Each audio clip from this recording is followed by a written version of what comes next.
Okay, this is Elliot Wave Sage. Like always, none of this is financial advice. Always do what's best for you.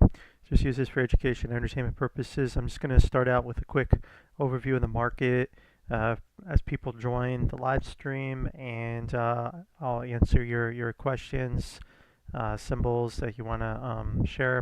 So I'll just say that the market is behaving as expected with that final leg lower that we're in for short-term traders.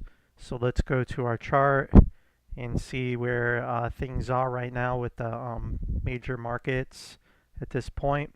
So right now, the Dow Jones is in this top-in pattern where we should get another low with another high and then a big decline, maybe all the way back down to this peak with another high.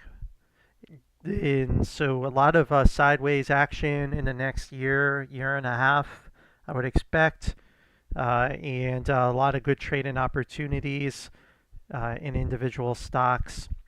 If you're a buy and hold investor, it's going to be a miserable time for you because depending on when you look at your balance, you may be underwater, you could be in the green, in the red. So I think buy and hold investors will be frustrated with their performance, I think, in this time period that's coming, depending on when they decide to look at their account balance. Now, the Dow Jones here did break lower on Friday with that jobs report, showing the economy is a lot stronger than people, I think, were hoping for.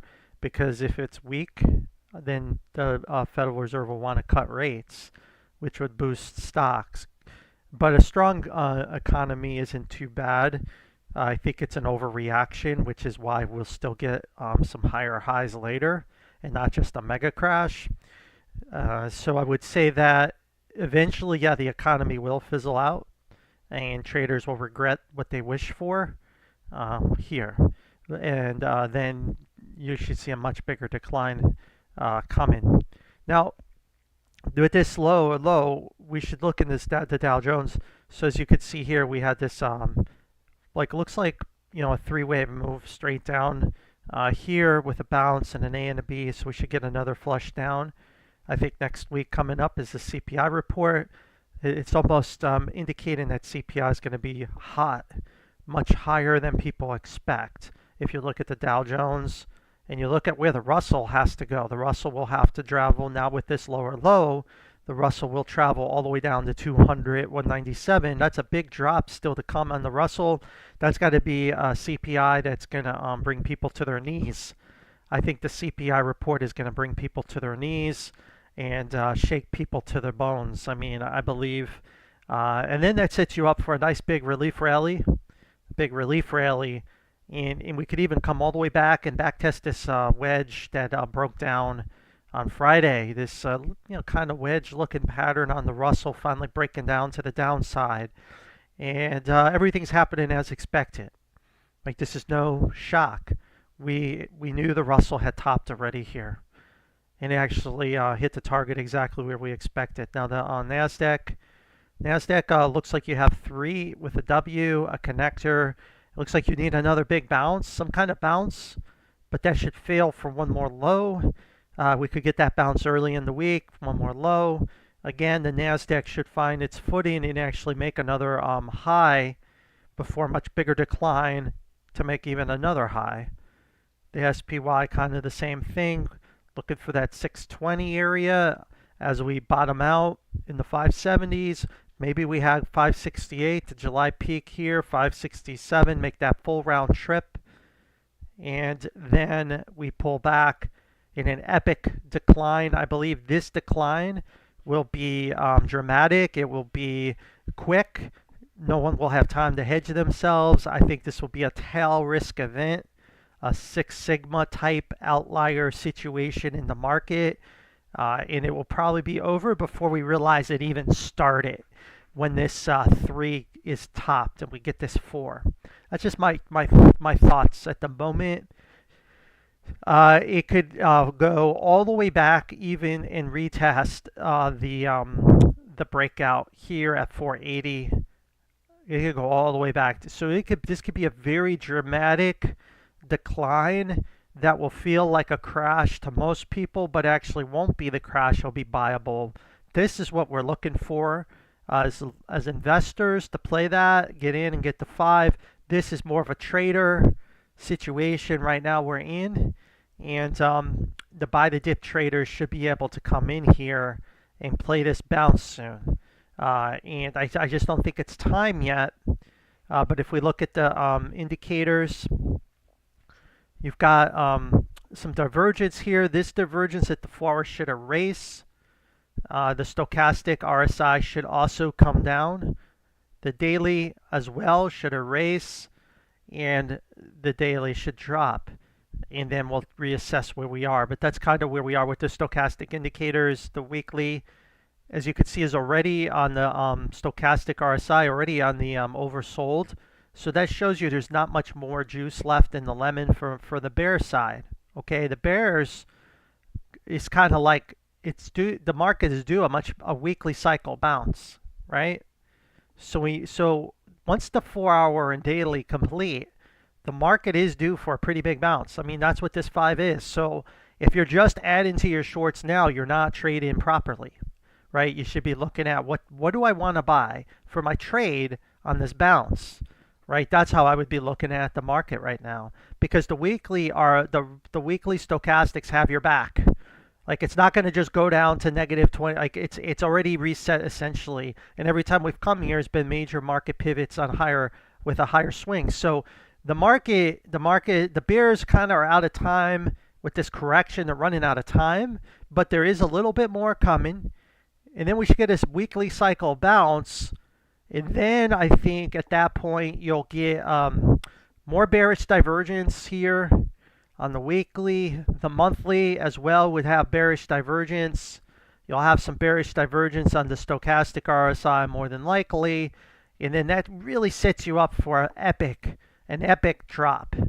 That like I said, is going to be a catastrophe for investors, a catastrophe for long-term and complacent traders, the buy the dip traders that have to buy every frickin' dip. They're going to get blown up on when this is coming. But we'll see how deep it wants to go.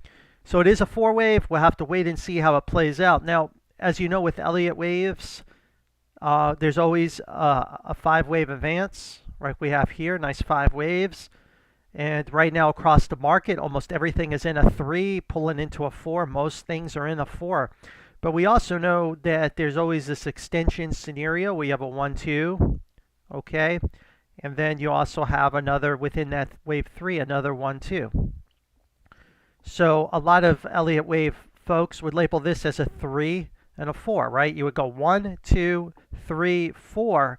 So what if this is another 1-2? What if this isn't the label we're in right now, a 3-4 across the market? What if it's another 1-2, and we're going to keep pushing higher?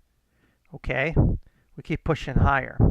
So the reason I bring that up is if that's the case, this could become another 1-2. We could actually drop all the way back down to 380 on this 4 and not be a 3 anymore. It may not be a 3. It may become a 1-2, 1-2 with a much deeper pullback, even more than I showed. That's why you got to really respect the downside that could be coming, because we don't know. It will set us up for a big extension later if that were to be the case, or we just have a classical wave and we top out in this wave 4. As you're trading individual stocks, you have to always think about that too. So yes, where there's a lot of wave 3s have come to an end in this market currently. Some at the higher degree, some at this degree here like I show. But they could easily turn into another 1-2 and go deeper than we expect. And the same thing even here, which could also take this 5 longer, right? And this could become like a 1-2 and then 3, 4, 5, and we relabel. So like I said, so we expect the bounce. The weekly stochastic says it should bounce. So that's what we're expecting. But respect the 1-2, 1-2 setup on the wave 5 of the grand super cycle. And I would just be mindful of that as this plays out, this bigger drop. Now, could we be off by a swing and wave 3 is already finished? It's always possible. But I don't think the weekly, if that's the case, the weekly needs to reset higher. And if the weekly can reset itself higher to the overbought territory and we can't make a new high, then we need to start thinking 3 is in. But we need to wait, I believe, and let this weekly stochastic RSI bounce some and then see where the price is at that point and what individual stocks are doing. But anyway, the SPY looks like that. The triple Qs look like this. The Dow Jones, bigger move down coming. Russell, much bigger move coming. I believe when the Russell comes into this consolidation area, you'll get the final moon of a lot of the small cap stocks. Think about how many small cap stocks boomed in this consolidation. A lot, right? What's going to happen in this one? Much higher degree. Last many months. So I think this will give a lot of opportunity for small caps to pump. So that's why small caps need to be on your shopping list. Individual stocks. Now the Russell may not need to be on your shopping list because the Russell also has energy, regional banks, and all sorts of shit in there that will be weak. But it also has all the other small caps. Also, when this bounce comes, we could see the rates drop, because, as you know, the rates are extended to the upside and they need to retrace. Also, the dollar index is extended to the upside and needs to retrace. The dollar index needs to fall. The Hang Seng will be coming close to a support area soon. And that usually indicates dollar weakness is on the horizon when the Hang Seng enters our area. Okay, our area soon, right? So we have this area bounce. This should be dollar weakness here, and then when we come down here, we should have a much bigger incline. So these are going to support the markets and should keep it from a complete free-for-all panic crash like 1929, at least for now. That isn't coming until, I think, later. But the market is topping out, and we're starting to see the tremors and the warning signs of what eventually will end the grand super cycle for the indices. But right now, we should bounce, get another high, have a dramatic pullback, either a wave 4 or another 1-2-1-2 setup, another high, and then that should do it in the grand super cycle. And my guess is as we pull back, and we'll either pull back and top toward the end of Trump's presidency, or we will already have top, or we would already pull back and we would be counter trend in that first wave 2 as he leaves office. And then I think it really does set up the crash for the next 4-year administration comes in, and they deal with that. And then also that's the 100-year anniversary of the market crash, of the historic crash, which would be a good way to kind of usher that in. So that's the market overview. I think individual stocks, the way they're traded, I would look at charts. Each chart on its own merit. Don't try to correlate it. Don't try to outthink the market. You're not smarter than the market. Just look at each chart on its own merit. If it has a good setup, you try to take it and you play it in these cross currents that we have all, with this top-in process, and then you play the market that way for the next 12 to 18 months. So individual stocks that show a good setup, you should take those and then just see what happens. Some of them will work out, some of them won't. I recommend placing your bets in a lot of different instruments and stocks, smaller bets in a lot of different things, and then let the ones that work run, and then the ones that aren't responding, just get rid of them really quick, instead of trying to guess 1 or 2 symbols and put all your whole stack 50-50 in like a couple things, because you may not get it right. Because if you spread your money around, you could catch like a FUBU, like we saw the other day, right? We don't know how the small caps are going to react, what news is going to trigger the strength and magnitude of the pop. So it's probably good to spread your bets around, enter with the good setups, and then as the market recovers a little bit, if your stock you went in barely budged or didn't move, get rid of it. It's not responding, get rid of it. Don't stay in it. The ones that are moving, Like GE is doing really well in this correction. It's actually pushing higher, right? GE Aerospace. So I want to stick with that, right? I want to stick with that, right? We're going down, but that was actually, staying supported and actually going the opposite way. So I want to find those setups and then watch the individual stock. And if it behaves properly, stay with it during this topping process. If it doesn't, I want to dump it, like IRM. Iron Mountain was not responding in any way, so it's time to we cut that loose and we get rid of it. And you just go through each of your stocks like that, and you don't fall in love with any particular symbol. If it's not behaving properly, you got to cut your losses, because individual stocks could be in the higher degree top that and it could be going down much lower. And then money's not in something that is moving higher. Because in the top-end process, some stocks are going to do really well, some sectors are going to do really well, and some aren't. And some will just stay sideways. And you'll want to be able to have your bets placed in a lot of different things, and then take your money out of the ones not working in this next 12 to 18 month period of time. So anyway, so that's what we got going on. A lot of news out there. Fires. We have the Trump getting ready to take office. That's going to, I think it's really scaring the market a little bit. What's he going to do? And then, there's a lot of talk with inflation. But if you followed me, none of this is a surprise. But the rates are higher, right? But we called the rates being higher a long time ago. But the rates are actually due counter trend rally soon. And the best way to time that, I think, is watching the TLT is a good way to do that. If we go to the TLT, we are looking for the counter trend rally, the destroy bear, the destroy bull scenario right here. And when this comes, I believe this is wave 5 in the market. This is all new highs in the market. This will be a very good time in the market. But I believe more pain is coming. More pain is coming here as this plays out. So I think rates are going higher. And if you look at the TMF did break this pivot. The triple bull.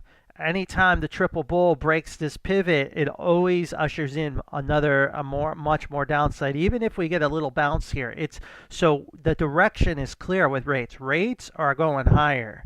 Now, when we get down to 78 TLT 76, then we're going to try to anticipate the game Aladdin and the market maker loves to do. This game I have right here. This is the game before the catastrophic, drop. So I think we're gonna anticipate this, and we're gonna trade it, and we're gonna play for this bounce. Because honestly, if this is where we are already, then the market won't make then I'm wrong. The markets are just gonna have a free-for-all sell-off, and I'm wrong, and the markets won't make a new high. It'll just essentially have a catastrophic meltdown if this is the count. We're already in that, but I don't think we are. Because a lot of companies will go out of business and go bankrupt if we do that, because their stocks are so low as it is. They haven't really bounced and recovered. Now, Big Cap Tech has a plenty of room to the downside, to retrace, but a lot of other stocks don't. So a lot of stocks will go, a lot of companies, automakers, steel, palladium miner, all the miners, all that shit will go out of business. All those companies are going to go bankrupt if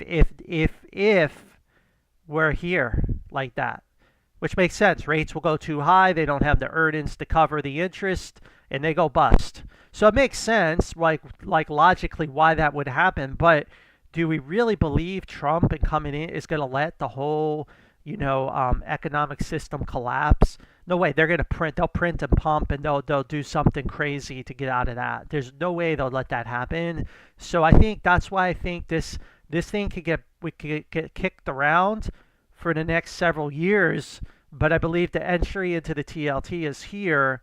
And then in the C leg, let it get kicked around. Maybe we come back up. Maybe it even goes higher than I have here even. But I think this is kind of what I'm looking at. So I believe the market's under pressure until this situation resolves itself. And the dollar index as well needs to really find its stop its ascent. And so we need to get to this 113. Once we get to somewhere around 113, then the dollar index could be due for a much bigger decline, another drop. Should support the markets and everything else. But it looks like to me, you've got this like last little bit of higher rates, dollar strength, Dows go down, Russell goes down. So we're close, but we're not there. So if you decided to buy the dip and put your whole stack in on Friday thinking this was a good buy, you're going to have some, I think you're going to have some pain coming that you'll still have to sit through until the markets stabilize. It's just what I think. I think this was too early to buy the dip in the indices. As you could see, it could go to 40,004, which is another 1,500 points lower. That. Once we're down here, then it's much more. And the Russell is down at the 200. Then we know more than likely rates and the dollar index will be where I had showed you earlier, and the market will be all lined up for a big counter trend relief rally to either new all-time highs or a weekly cycle big bounce, and that's what I think we'll see coming. All right, let's go to your guys' questions, and we'll go from there. And yeah, I haven't been able to update my channel like I typically do because I've been traveling a lot this month, and I still have a lot of travel coming up.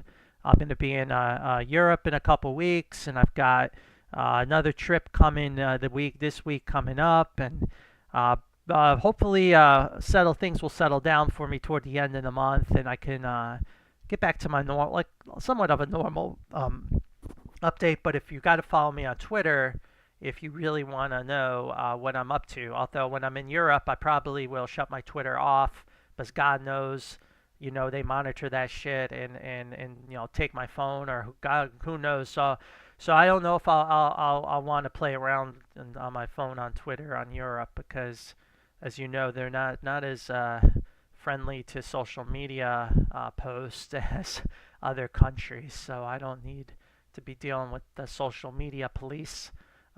So you may not hear from me in a couple weeks for a little bit. But anyway, here we go, guys. Let's go to your questions. Hive stock. So crypto. Let me just show you our account and my account in Bitcoin real quick. You need to know where Bitcoin is going to understand why I am forecasting it the way I am doing it. So overall, Bitcoin, we have a 1-2 on the grand super cycle, another 1-2, and we just finished this impulse up, and we're in this cycle degree correction here, and we're in a three-wave decline, and we're looking for this 84,000, 84,000 area. This was always the game plan. We haven't FOMO'd in. We haven't. We just been on our sidelines, just waiting patiently. And again, everything's going according to plan with Bitcoin. A lot of people got caught up chasing this, but I warned you that 100 would be the right place for the rejection, and we got that. And now, yeah, we got some kind of relief rally here. This could be like a 1-2, and we'll get a 3-4-5. And again, if the dollar is going to strengthen and all those nasty things are about to happen, I think that's probably the right little spot for it. Let's look at the stochastics and see if there's potential for a bigger drop, because a lot of traders actually don't believe this is the count.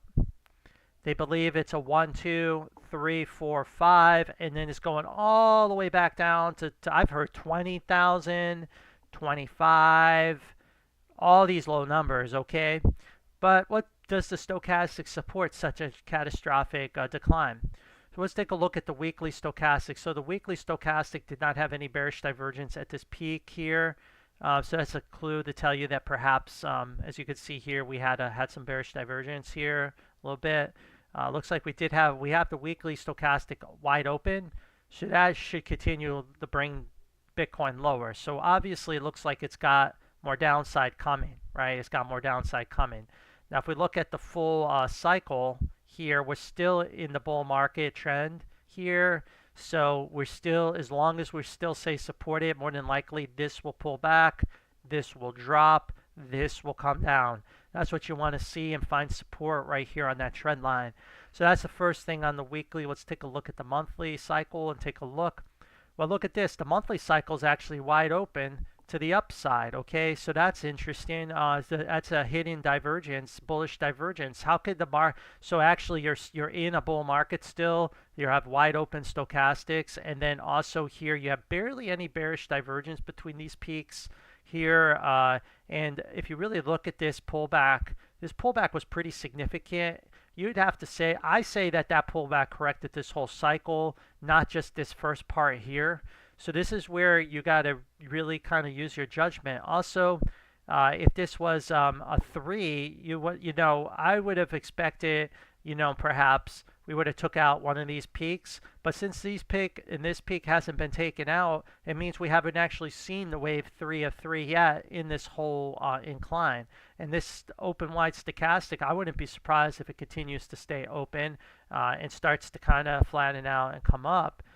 So I think Bitcoin does have some more downside. Crypto should have more selling pressure coming, but I would be shocked if it's a big decline. And I think if you get caught up in that news and get too scared, you won't pull the trigger where you need to. Because I think it is worth taking a shot here at a long position on crypto. But by being patient, we're going to wait for that situation. So now that you've heard, everyone can hear this update on Bitcoin, we can answer these other crypto coins and see where we are with everything with crypto. Let me go back to crypto here. Sorry, here. Okay, so Hive, again, Hive is playing out according to plan. We wanted one more swing lower, but that should do it for it. If you look, you need 3 swings. It looks like you've got your AB right there, right? And now you need your wave 3 down, right? So it looks like it's about to have some kind of decline down like that. Let me get rid of this thing here. Okay, so something like this is what's coming, but hey, 2 could still bounce up. So it's sidelines, no trades, nothing to do on it. You're just gonna wait, and I think this will come down here in this pattern, just like I've got it. All right, next is GORO.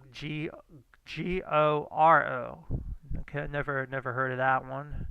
That's a new one. All right. Gold Resource Corporation. Okay. Penny stock gold. It's probably some kind of miner. Again, we'll start with the bigger picture. It made a bullish divergence here, so pretty significant. And if we look, you have 1, 2, 3, 4, and you're in some kind of 5. So it's just an impulse down of some kind with the bullish divergence, and it's about to counter trend, probably back up and rally back up to $10 at some point. So I mean, the way I would just be looking for this counter trend rally, which we all know should be coming soon with the miners. But I mean, it's really it's at any moment that will start, and in fact, it could start now. It's a go to zero chart. So whatever bounce will happen, it'll just keep going lower eventually. So it doesn't have a good looking chart unless it's a big flat, which it's possible. But I mean, this looks like it's coming to an end soon. And let's go to the weekly. So the weekly cycle, and get rid of this stochastic one here. So the weekly cycle,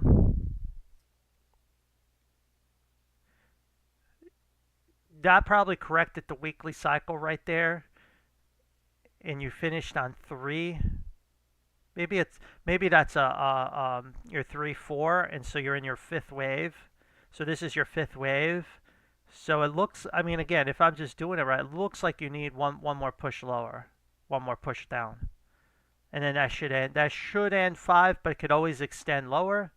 It could always erase divergence. it's really just a YOLO kind of gamble trade. It's kind of a YOLO gamble type trade, but I'd be looking for another swing lower unless you can get a little more reaction higher on this on the monthly. You got to get a little bit more upside, but it's close to finish in, and then it should have a big relief rally. All right, CGBS, Crown Holdings. Another penny stock, go to zero, so we always just start from the beginning on those and see how it's trading. If we look here, you have like a 1, 2, 1, 2, 3, 4, 5. Well, there's your 3 right here. So it's actually, we're going to have to, so if we look here, this is only moving in 3 waves. So we'll have to move it in 3. So you have like some kind of ABC here for 1, 2, and then you have another ABC, right? Looks like right here. You have another ABC right here, like that. Looks like that. Let me see here. Yeah, right there. Let me go back.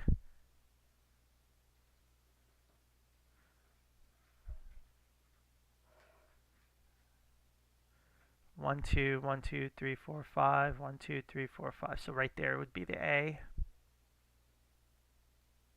B, C, right there. And that would be 3. And there's your 4. And then you have your 5. Some kind of 5 right there. But as you can look at 5, you see there's no ABC. So what that tells me is it's moving in 3 waves. So we'll go back and relabel this a little bit. Instead of an impulse, we'll change it to a WXY there. And then here we have an A, B, C connector. So you have another W, an X, and now we have a Y. And so here you have WXY, so you have another W here, an X, a Y, 1, 2, 3, another W, another X, another Y. So more upside should happen in this. Now the problem is this could also be a lot of things. We could still be in a higher degree X. It's a big mess here. So I would just say that let's look at the cycle here. Looks like, yeah, it looks like that's one cycle. But as you can see, it's trying to roll over a little bit. And we'll take this. So I think again, this is going to be really hard to trade that. I think ultimately it's going to go higher, and why? But I wouldn't be surprised to see it pull back and then come out. You know, so I think you're just, you know, hopefully it's got to stay as long as it's above this these 2 support areas. It should continue higher, and I'm just going to label it as I see it, and then you'll decide what's best for you. All right, something like that. Okay, LIDAR, LIDR, LIDAR. What is this? Okay, here. Again, monthly. Looks like a go to zero. It's funny, everybody loves to trade the go to zero stocks. I know, it's so crazy to me. But okay, I always label it for, I always do this for you guys, but I don't understand it, but hey, cool, good for you guys. All right, so 1, 2, 3 connector, and that probably is 1, 2, 3 there. So and you have that bullish divergence. So it's the same thing. It's going to make another swing higher. It should make another swing higher for you.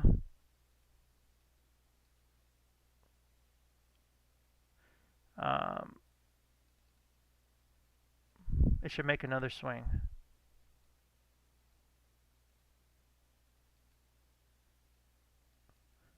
ABC.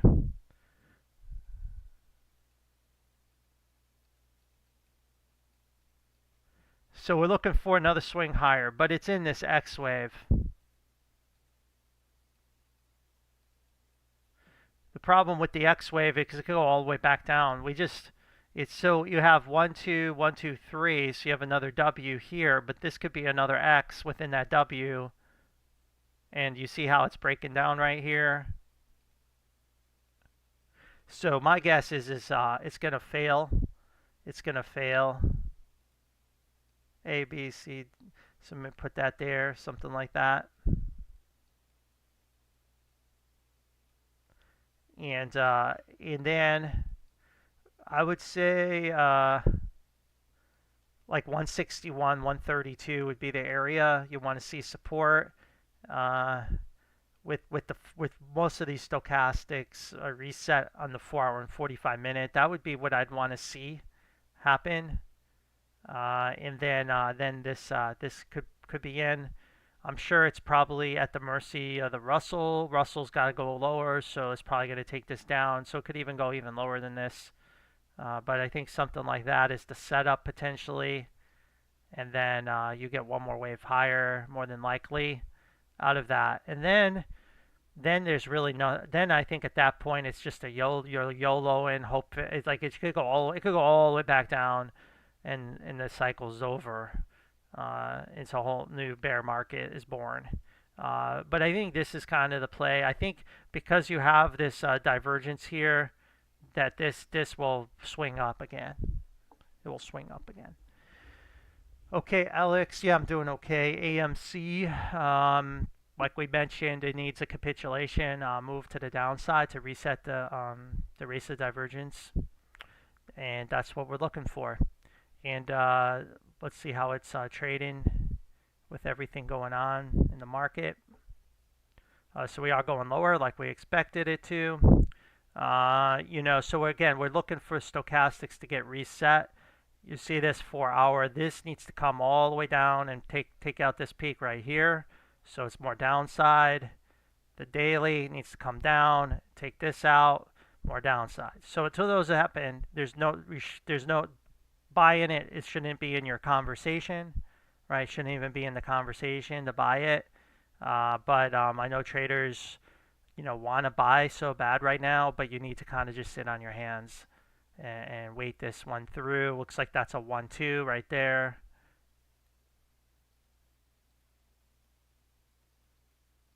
And that looks like to me like a 1, 2, 3, 4. It could be a lot. This could be a lot of things. I won't label it. But basically, we're in the capitulation phase of this correction that should come to an end. Let's see. Maybe there's a target area we could try to think about. Perhaps this 368 area is a possible area in this area. So we'll wait and see how that plays out. And this was a short opportunity, but it looks like it didn't quite get there. Okay, so there you go. That's AMC. AMC is going down. And like I said, the Russell forecast shows to me will go down and then have some kind of rally out. And the small caps should finish these cycles higher is the idea. Once that happens. All right, BTU, Devin, silver. Okay, so energy to me, everyone's getting all bulled up on energy, but I believe that is not the right thing to do. I don't like to chase it here. It's just another counter trend rally to get the shorts out of it before I think that bigger decline is coming, right? Drill, baby, drill. Trump is coming. I believe we got this leg is coming. This move should be close to ending. So what that means to me is all your energy stocks should be going lower soon. Should be going lower. So the commodities, I'm not chasing them here. There's no breakouts to me that I want to be part of. So when you look at Devin, you see how that's a pretty big bounce for wave 4 compared to this whole cycle. So it probably morphed into a WXY sequence. So let's take a look at where we are with everything here in this leg. So it looks like to me, oh wow, that's pretty good capitulation, that whole cycle. Maybe Devon's bottomed here. Let me see. Maybe Devon's bottomed, but we need to look at the higher time frames. All right, so Devon's in an interesting spot. So this is no longer valid. So Devon's in a do or die. So again, I hadn't looked at Devon, so let's take a look here. So Devon does show the cycle's over. Now what we could see here is a bigger connector potentially play out where it rallies back up, and you have this like kind of A, B, C, and it's more like a W, X, Y later because we never reached the area. But I believe for now we'll just label it this way. I think you got to label it what the chart is showing me. It looks like this stock has bottomed. I think Devon trades a lot with natural gas, if I understand it right. It's more of a natural gas play, so natural gas has been pumping. So perhaps what this tells me is, yeah, maybe oil will go down, but could natural gas stay high? It's kind of counterintuitive, but we have seen that before happen. We'll have to wait and see. And we have no divergence. So yeah, it's totally, but yeah, because natural gas is doing really well, right? Prices are high. So of course everyone's like, let's get back in Devon. So I like Devon if Devon can pull back against this low. Eventually this will end. This burst of excitement will end and we'll pull back. And when we do, you could try to buy it against this low. But I think in the bigger picture, you still need to be careful of a bigger connector here where it's a W. This is an A, B, C. We come back up to 68, and then it takes a whole nother leg lower to get into this too later.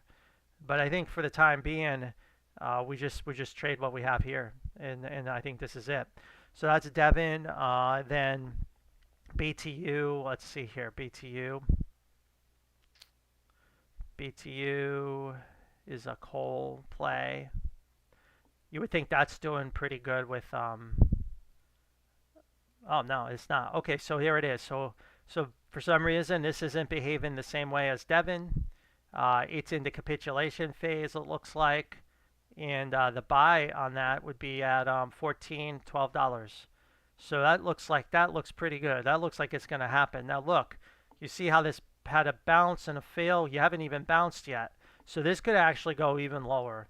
So if you're going to catch the falling knife, be careful. Yes, it should bounce, but you're at risk of that bounce even failing again and coming back to even these areas. So I don't know what's going on with this stock, but what this company.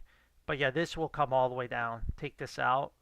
So this one you just kind of hold. You just hold, and perhaps you have a buy here, and that's BTU. And then silver is not.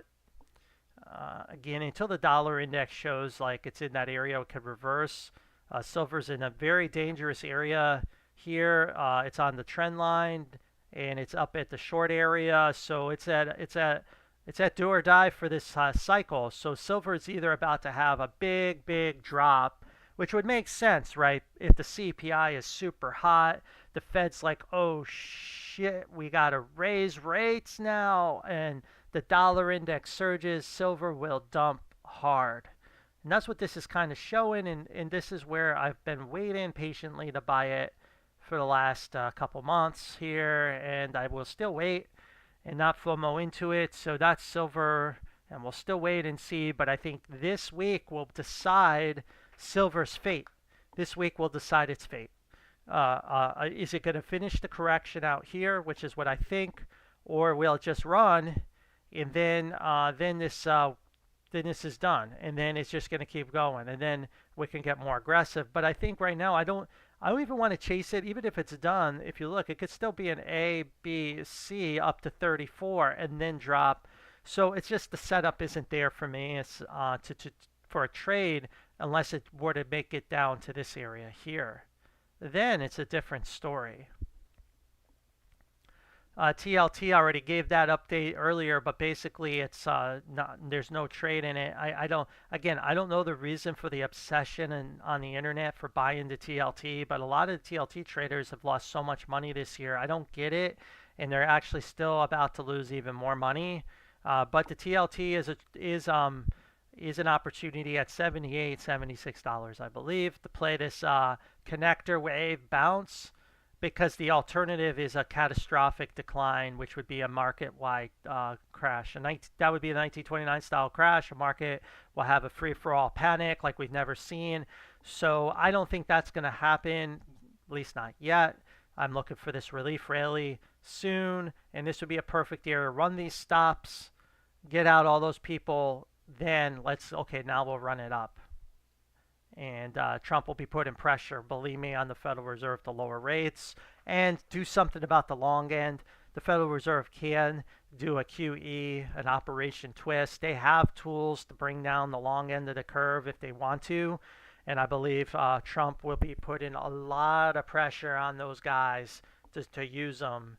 And I believe that's what we'll see happen at some point, because if they don't do that, it's going to get out of hand, and then we're going to default on our national debt, and the country will default. They'll have a bond market 1929 crash, and all your granddaddy and great granddaddy, all their bonds they've saved all their life will be essentially worthless.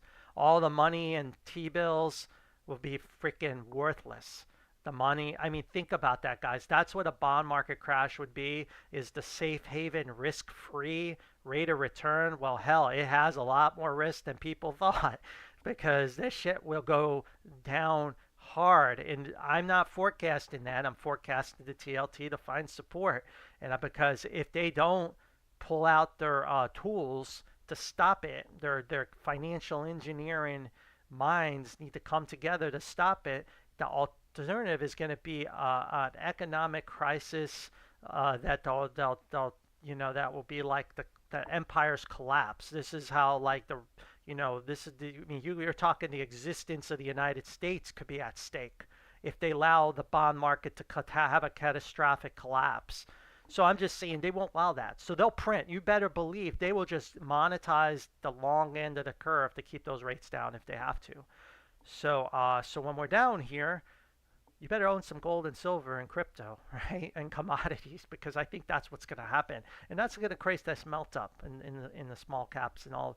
So you're going to get this, and because the market, I just can't believe they'll allow that to happen and allow the rates to just keep surging higher. I just don't believe it. And they're like, well, in the 70s they allowed 10% and more rate, but we didn't have as much debt as we do now, and and the bubble's so extended, like it was different environment.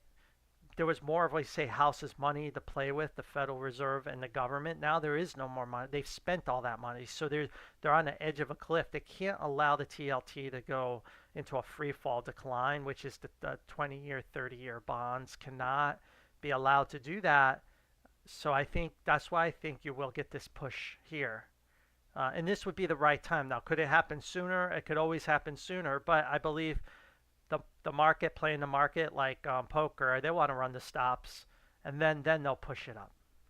Okay, Alex, GameStop is a great example of trust in the chart. It's a great example of not trying to correlate news and your if something does this, then I do that, and we're just sitting tight. It looks like you've got 5 up. You have this 2. So again, could it be a flat? It could always be a flat and pull back. This could also have, pull back to 25, but it could also be done here, ready to moon. So I don't know. I think you just have to just stay in the trade. You stay in the trade, right? I mean, and if you really look at this leg, that leg looks like 5 waves off the low, right? I mean, it looks like it, right? 1, 2, 3, 4, 5. So, I mean, this thing could be ready to roll. Why would it do that if the market's going down? I don't know. I don't care. We just trade the chart. We trade the chart, right? We're not trying to get cute. So this chart is saying GameStop is going to go moon next week. That's what this says. That's what this chart is saying. that like all you call buyers buy and Nvidia calls for God knows what reason. Maybe GME calls were the right calls to buy on Friday, not Nvidia calls. But that's what this chart says. But sometimes it doesn't play out like that, right? And if it doesn't, then it's a flat, and the 2 will come down, and an A, and this was just like a B, and it will just come back down to the support area 26.25, like AMC. But for right now, we just trusted the chart, and I've been given updates on GME all through this correction, and we have it's just been playing out like a clockwork. Just, I mean, no, the chart has been beautiful. I mean, the swings anticipated and behaving just as we've expected. There's been no surprise, no left turn that we didn't think about. So we'll just keep plugging. We'll keep plugging away at it. We'll see what happens. Dogecoin, don't like the crypto right until Bitcoin's finishing its cycle higher. So most of the crypto coins will drop with Bitcoin. As the king falls, so does the kingdom. Don't think your coin, just because it's precious to you, will rise while Bitcoin will fall. And I'm not stupid enough to call a coin to go up while Bitcoin is going to go down. So here we are. So as you can see, we didn't make the 5th wave, so we're in a WXY cycle here on this 2. So we're in a WXY correction. So that's fine. So I'll be looking for another swing down into this area. This is a connector wave right here. So we've got probably another swing down of some kind coming. And you'll just have to do what's best for you. I mean, how low can it, so it could drop down to the low 20 cent area, but let's take a look at the RSI. That's a lot of capitulation, but the problem is, well, I guess did we make another high? I mean, barely made another high right there with that divergence. See that? So you could talk yourself into it's an impulse and it's already bottomed, right? This looks like to me 3 down. Yeah, maybe we'll label it this way. We'll label it this way because again the system supports it, but I would think I think you got to be really careful in it though. I honestly I wouldn't want to do anything in these in this area until Bitcoin finished its cycle, because it could easily be this like I have here, and then it drops back down, but we don't break this low at 26 cents and then it's done. It drops down here, but it also, again, I'm split, like it's really, like almost like you could, whatever your bias is, and then you drop to 22 cents. So I think we don't, I think it's 50-50, but I think it should drop. Whether it holds this low or goes to 22 cents, I think it's a flip of a coin right now. But obviously the cycle is higher. So whatever happens here and the fast forward into the future will be higher.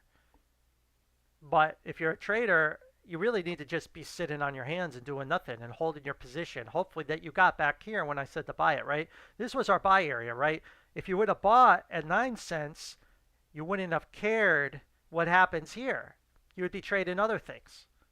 And that's what you would need to be doing. But if you decided to buy it up here, you're probably nervous, biting your nails. But I think the people that bought here will eventually be in the profit, but you got a lot of pain potentially that you still have to endure with this drop potentially here. So this is why you can't chase wave 3s, guys, because then you get taken out of your position on these corrections that always come. But if you buy the right area down here, what happens up here on the correction is irrelevant. You could care less. It doesn't matter. Oh, does it go up or down? I don't care. Does it go up today, down? I don't give a shit. I don't care. I got my position. It may never come back to this price ever again in our lifetime. And more than likely it won't. That's what I'm saying. That's why you got to buy. So when stocks are in the grand super cycle, or super cycle degree like areas, you gotta pick them up there, because then it allows you to stay in your position, and then you don't have to deal with this type of like situation we're in. Because I don't think I would buy it here, knowing that I could lose all the way down to 22 cents, unless I really just don't care. Like I just can stomach that, watching my account drop. But right here, I would just say I would label it this way for now, and then you'll have to decide how you want to play this chart that I'm showing you. But good luck on that. And yeah, this has to be some kind of three-wave move down in WXY, something like that. But again, if you look at this, if this is a flat, it would be like a 1-2, so it would bring us down to the 22 cent area. So I guess there's two scenarios that we could get down to this area. So you think you still got to be pretty careful if you're trying to buy it here, that you could withstand that loss. All right, Netflix, Meta. Netflix is a good stock for the long term, and I'll show you guys why that's the case. Okay, so long-term chart. Always like, when I look at the long-term charts, I like to look at the stochastic RSIs. So this is just kind of another thing I like to do here. So if you go to the stochastic RSI, I like to go to like the longer cycles. So this would be like the quarterly. So if we look at the quarterly cycle, as you can see, we're still in a bull market here on the quarterly time frame, on the quarterly stochastic. Now, if you look here, you have a lot of divergence here, which is dangerous. But then, if you notice, that's the highest peak on 2011. So do we really believe that this is an extended fifth? So okay, so so you either have two things. Either you believe all this is a wave 5 right here in Netflix, this whole thing's an extended fifth, or we haven't seen the actual 3 of 3 yet. Let's go to the semi-annual stochastic. The semi-annual, look, it's wide open, and we're not even in the overbought area. Look, we haven't even so my thinking is Netflix has much more upside in the years to come. It's a stock that has got a lot more upside coming as the stochastics peak out. You know, if we were trading up here, I would be worried more about it, but we're not. So this is telling me the best is yet to come in Netflix. Well, of course it's correcting. So if it's correcting, I want to buy it. So here's a weekly cycle. The weekly cycle needs to come down. So it's under pressure on the weekly cycle time frame, and it's probably in my guess, the count on Netflix right now is something like this. Here, and either I could put the 3 here, that's probably the best way to do it, to sync it up with the rest of the market, and a 5 like that. And this would be the first wave 1. So I think something like this is coming for Netflix this year, something like this. One more high, probably tap 1,000. We top out at 1,000 and a big decline, maybe back to this trend line. Could even see 650, 600. And that would be a opportunity of a lifetime for long-term investors to go along Netflix, to play the longer-term stochastics to its full potential, to really get its wave 3 of 3. So right now it would be a 1-2, 1-2. This is the big area. But if you're at wave 4, you pick it up here, and then you can pick some more up here. So you got to play the long game. If you're a long-term investor, you play the long game, but you're going to buy some here, and then you're going to buy some here. You're going to dollar cost average, and you're going to be patient over the next 12 months, and then in 5 years from now, you'll be laughing your ass off as you made a fortune at the dumbasses that were selling down here. That's what's going to happen with Netflix. Now, so if you're playing the long game, that's what you want to do. If you're a day trader, it's a good trade coming up. It's a trade, and it should bottom soon. I mean, look at the daily. It's like it's almost there. So I think it's close to bottoming soon. But not quite there, but it's very close. It's very close. And then I think it should make a run to 1,000 is what I'm thinking. Is what I'm thinking right now. And if that isn't the count, and we've already topped at 1, then we'll see a bigger acceleration. But the support area is right here. This is the support area for wave 2, if it's that. But there's right now we'll have to wait and see which one it is. Let's look at the daily, the weekly cycle again. So we're still not done one yet. You see, we're right on the trend. I think we'll bounce on that trend line. Maybe we'll make some bearish divergence on this stochastic too. But yeah, but if we break through this, then 1 is in. 1 is in. It's just the swing is off here, and then we'll have a bigger decline probably to the 600s, and then you'll just have to decide when you want to buy it again at some point this year. But it'll be a great opportunity to go long on the grand super cycle of Netflix, because it hasn't seen that peak yet. A lot of big cap tech has seen that peak in the back end of its cycle. Netflix is not one of those stocks. It's not one yet. So just to keep you in mind. So I think, so long term, I'm very bullish on Netflix. I believe it will be $1 trillion market cap company in our lifetimes here. It's just, this will be a great opportunity for investors. I think it's a great opportunity for long-term investors coming up. All right, Meta. Let's take a look at Meta, Facebook Meta. So Meta, Meta also doesn't look too bad. So far, we have a 1-2, a 1-2, and now we have another 1-2 taking shape, just like we have in Netflix. We should make another high, and then a bigger pullback against this cycle here. Could drop it to 520 before it sees a 3 of 3 move higher, like I have here. This one's a little different than the others, but let's see, why did I label this this way? I'm not as familiar with this chart as I am Netflix. Let's take a look here. All right, so Netflix on the longer term. So it wasn't, I don't guess it hasn't been as long. Hasn't been as long in that. So let's go to the monthly. So see, the monthly hasn't taken this peak out. So again, is all this an extended 5?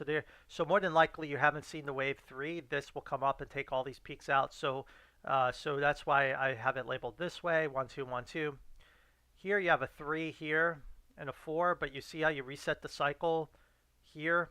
So again, just kind of looking at it, thinking out loud. There's your low. I mean, it could be, I could maybe have it mislabeled potentially. That's the 3, 4, and 5, and we've topped out here. We'll drop back down to 400. It's possible, but I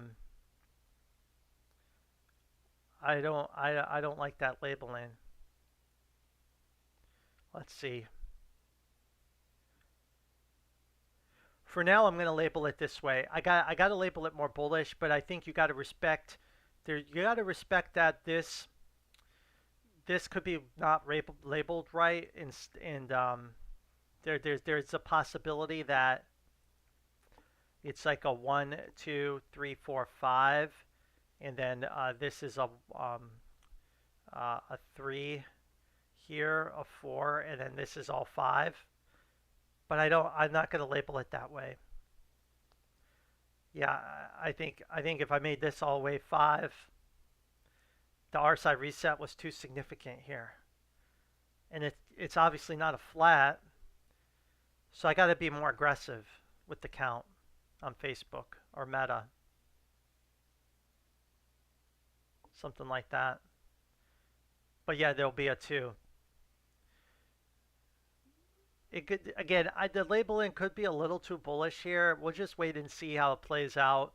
But I think for now, until I have if we lose this RSI pivot here on the weekly, then I'll go back and relabel it as this is all wave 5 here, and then we will come back and 3 swings down to 440, 400.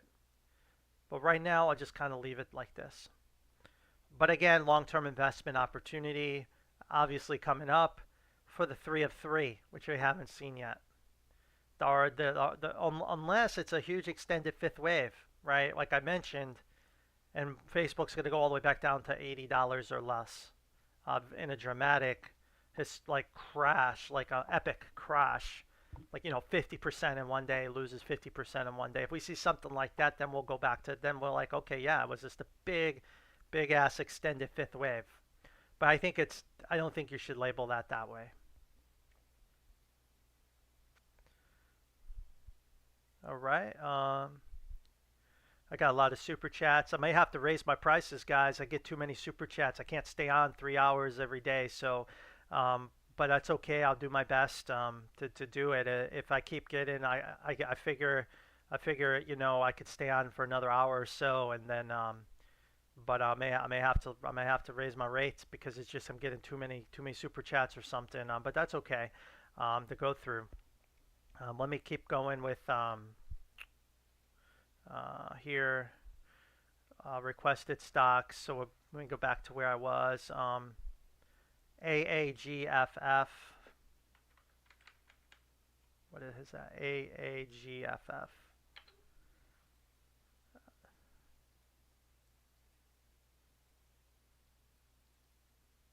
All right, so we just kind of go from the bottom here. And looks like we've got like a 1, 2, 3, 4, 5 up with the divergence we're looking for. And then you made that little dip there.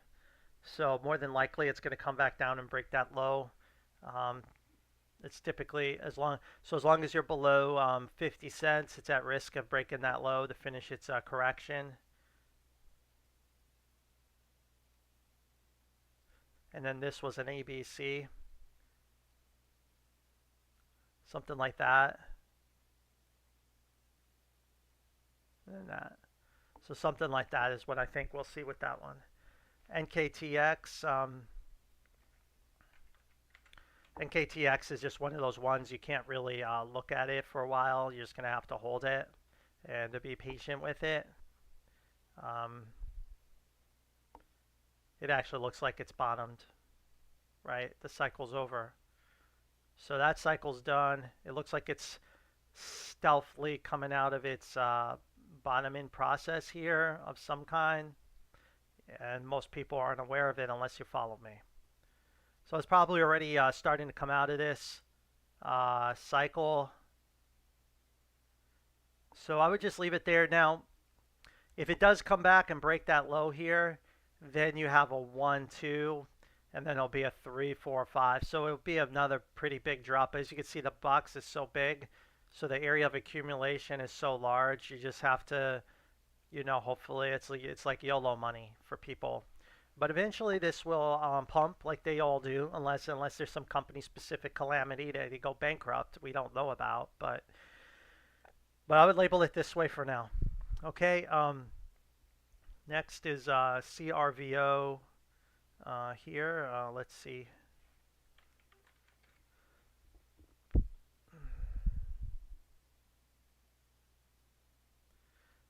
So again, another one of these go to zeros that everybody loves so much. So this one's different. We have no sign of a bounce or anything. So the only way to play this is to play the expanded flat. What the market makers like to do: run the stops and then pump it. So let's see where that setup would be. So we don't really have a good entry on that setup because it's so bearish. The chart is so bearish right now. So if I look at it, it looks like you have an A, B, 1, 2. Yeah, so this is in a new impulse lower off this low. So to me, it looks like you have like a 1, 2. And then you have another 1, 2 here. And now you're in 3. So you have more downside, right? And then it should counter trend rally. And then it should continue lower. So let's see on the bigger picture if there's an opportunity here. 1, 2, 3, 4, 5. So this cycle already got corrected here. So this is a whole new cycle lower. It's a whole new cycle lower.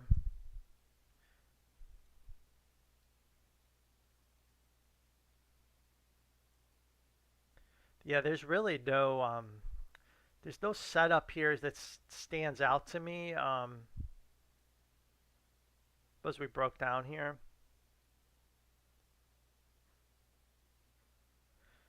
But you have to be careful. This could become a 1-2, 1-2, 1-2, and just go into a 3 of 3 free fall.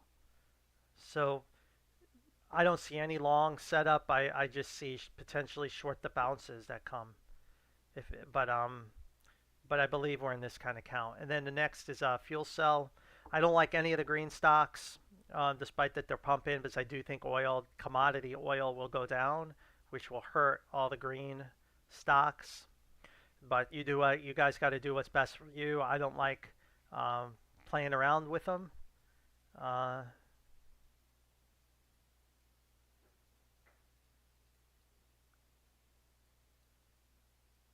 so again, this will go to 0.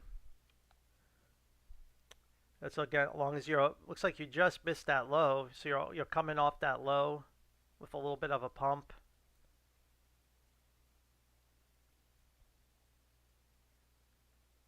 5 off the low. So yeah, and with a higher high. So this should go higher. This should go higher. This should go higher here. So you got some kind of A, B, C in play.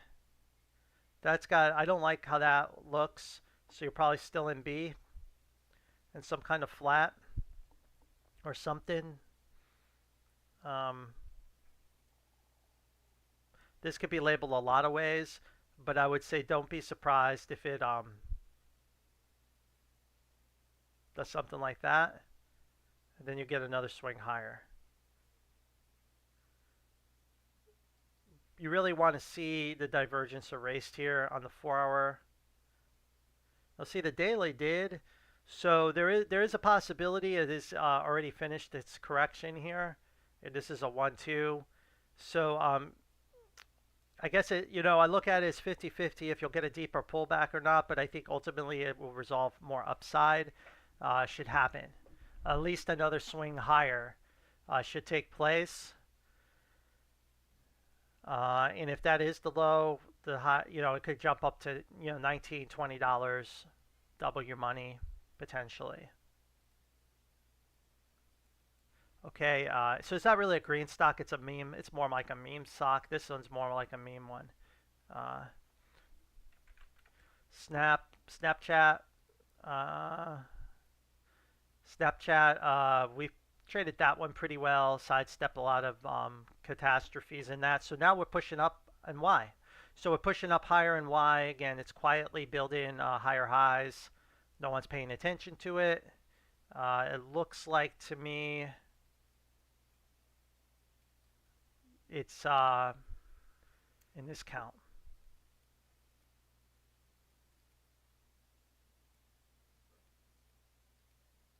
Something like that. Okay. Looks like we got earnings coming up. Well, not really.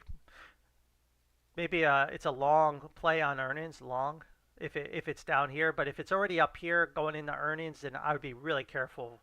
But that's what it kind of looks like to me right now.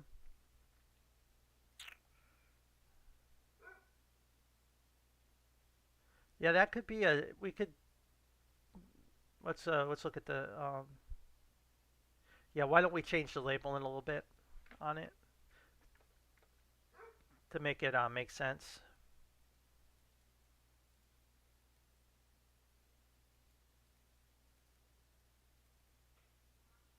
Something like that.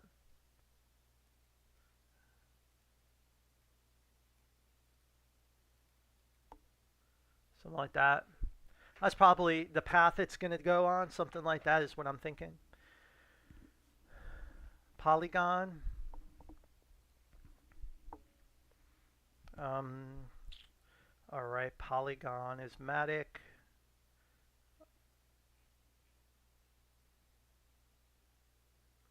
Thought we had that. Yeah, there it is. All right, so we had that B. It looks like that B is done here. Looking for that one more push lower. So we're got one more push lower coming. So it's in a very dangerous area for a big decline. I call it the capitulation move is imminent. the capitulation move is going to happen very soon. And then you'll have to just stick your neck out and buy it because there's not really a good way to get the price on it. Um, maybe 16 cents would be the right area around there. We could try 16 cents. Or you could just use your horizontal support, which you see you don't really have anything.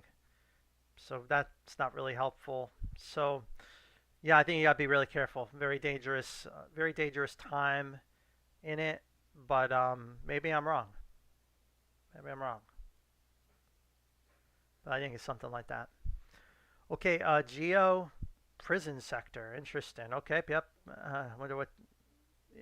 It's a new one. Geo.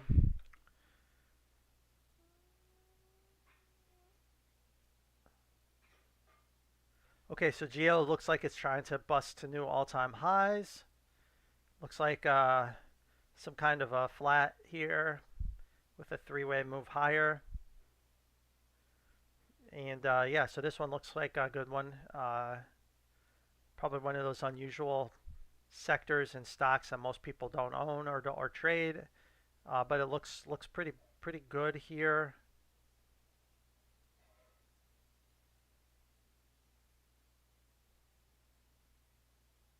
It's continuing to extend.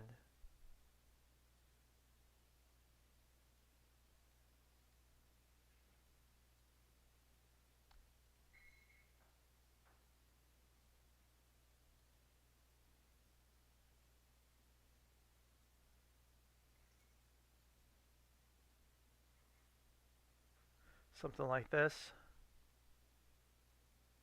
I think it's something like that.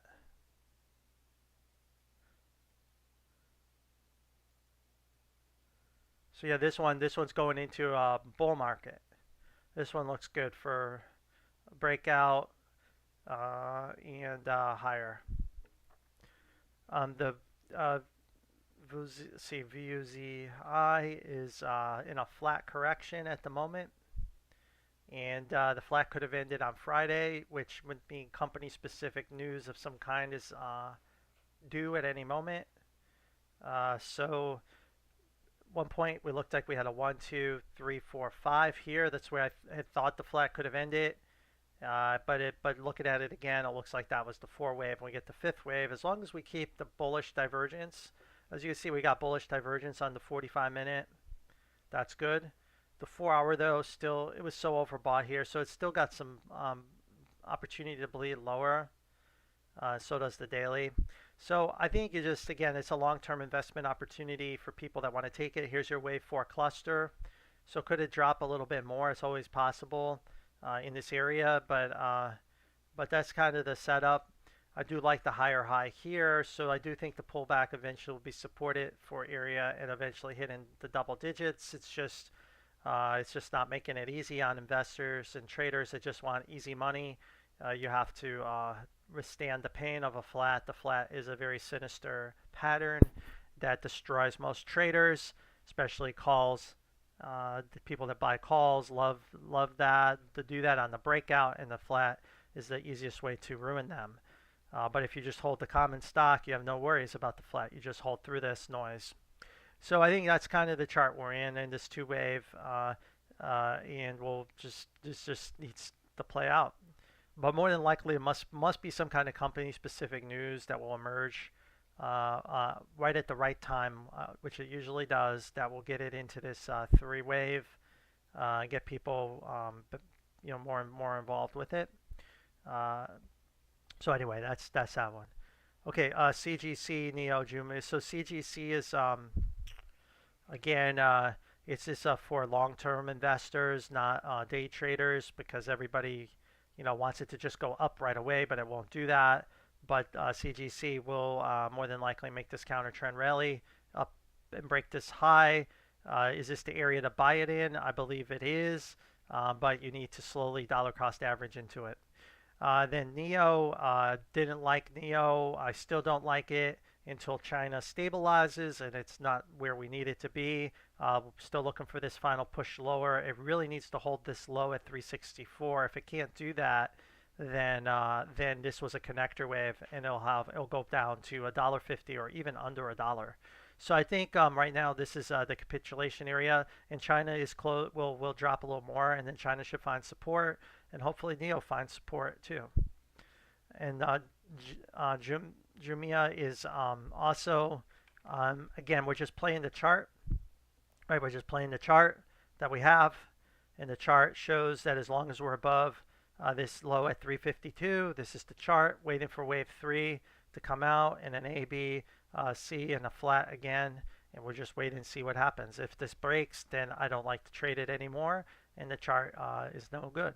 But as long as this chart holds up, I stick with it, and that's kind of the trade here. But if this breaks, then I really don't want anything to do with it because it could revisit this lower area. Then RCAT, RCAT, Red Cat Holdings. Looks like that was a parabolic one, or maybe not. Let's see. Is it another go to zero? Yep, go to zero. Another go to zero stock. Looks like we've bottomed here. We had 5 up, and we had 2 down, and we made the next swing higher. And we erased all divergence. Well, we have a little bit here, but we have to go to the weekly time frame and really look at it better. Okay, we have a little bit there. So yeah, it probably has another push higher coming. It probably has another push higher coming.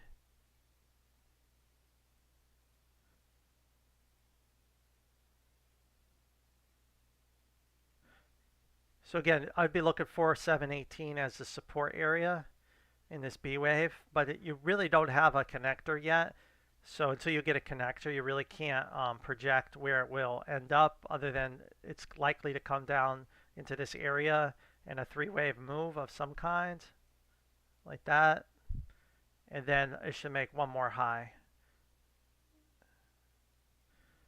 Okay, Pfizer, how's that doing? I hadn't opened that one up in a while. Probably not good with rates going down, right, or going up. So that's the historic trend line. As you can see, this whole cycle we broke it, but then we went lower with the divergence. So it's some kind of 5th wave. So we moved that we're down in 5. So this correction is going to really frustrate long-term investors. This is probably going to do something like this, and then it's going to bounce, have an epic bounce, and it's going to probably fail again later at some point in the future and break that low. It's probably going to do something like that. So it may have already finished this 5th wave. Now look, you see how this only in 3. So that's interesting. So that could be a connector wave. So I think that's what we're gonna have to kind of just tweak the labeling a little bit, but it's the same destination I showed where it's a WXY. We have a W here, an X, and we'll have some kind of Y. Maybe X goes up higher, and this is some kind of A, B, C, something like that, and then it comes down. But because it made the lower low, I think this could be like an Intel type situation where value investors are going to just come in thinking it's so cheap, but then it goes nowhere for years and years and years. I think this is, but is there definitely a trade here, I think.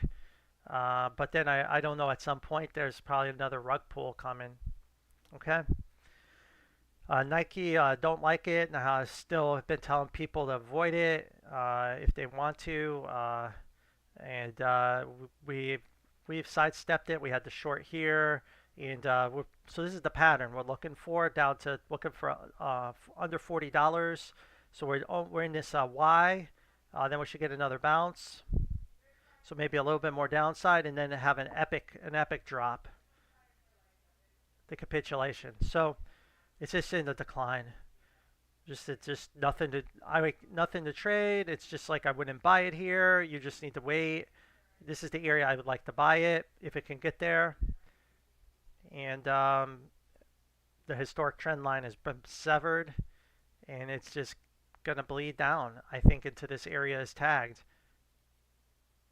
We have to take all that divergence out. Boom, bam, all that's got to happen. That's coming. Now, when that happens, if we go to the monthly and the RSI's down here, then maybe it's over and we could get more interested in Nike as a long-term investor. Okay, Mike, KURL, KURL, KULR, my bad.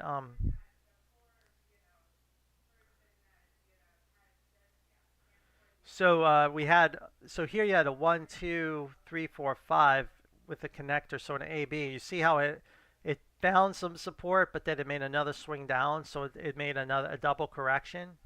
So it made a double correction lower. It took out all the divergence, so it's just kind of made another swing lower.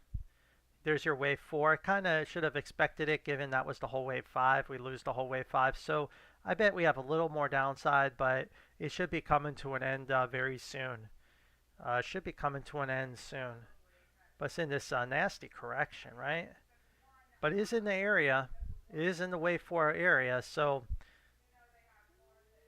hopefully it was just a double correction, a real nasty one. Investors had to hold through. Okay, and then Wolf, how is that one going on? Oh, that's Wolf, the semiconductor. Yeah, Wolf, the semiconductor. Again, if the market were to have a free-for-all crash today, Wolf would go out of business and go bankrupt. But maybe there's something going on here because look, you see how you broke that low? So now wave 5 is extending a whole new cycle lower. That's a death, Neil. I mean, this is a very, very bad chart. If you're holding this stock, there's got to be some company specific problem happening that people know about, but you don't know. Like there's people that are getting out of this company now, like it's being priced for guys. It's essentially being priced for bankruptcy. I don't know what's going on, the fundamentals, but you really, when you see a chart like this, you need to really stand up and pay attention as a long-term investor. Now, this will be wave 3, so this will erase divergence, but you really need to hold this peak. If we lose this peak, then this is another 1, 2, and it will be in a go to zero mode. It will be it will be something horrible is happening at this corporation.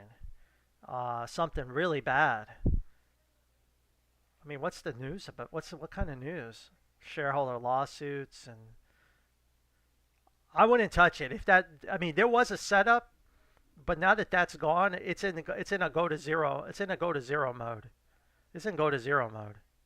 I wouldn't touch it until I looking at this chart now.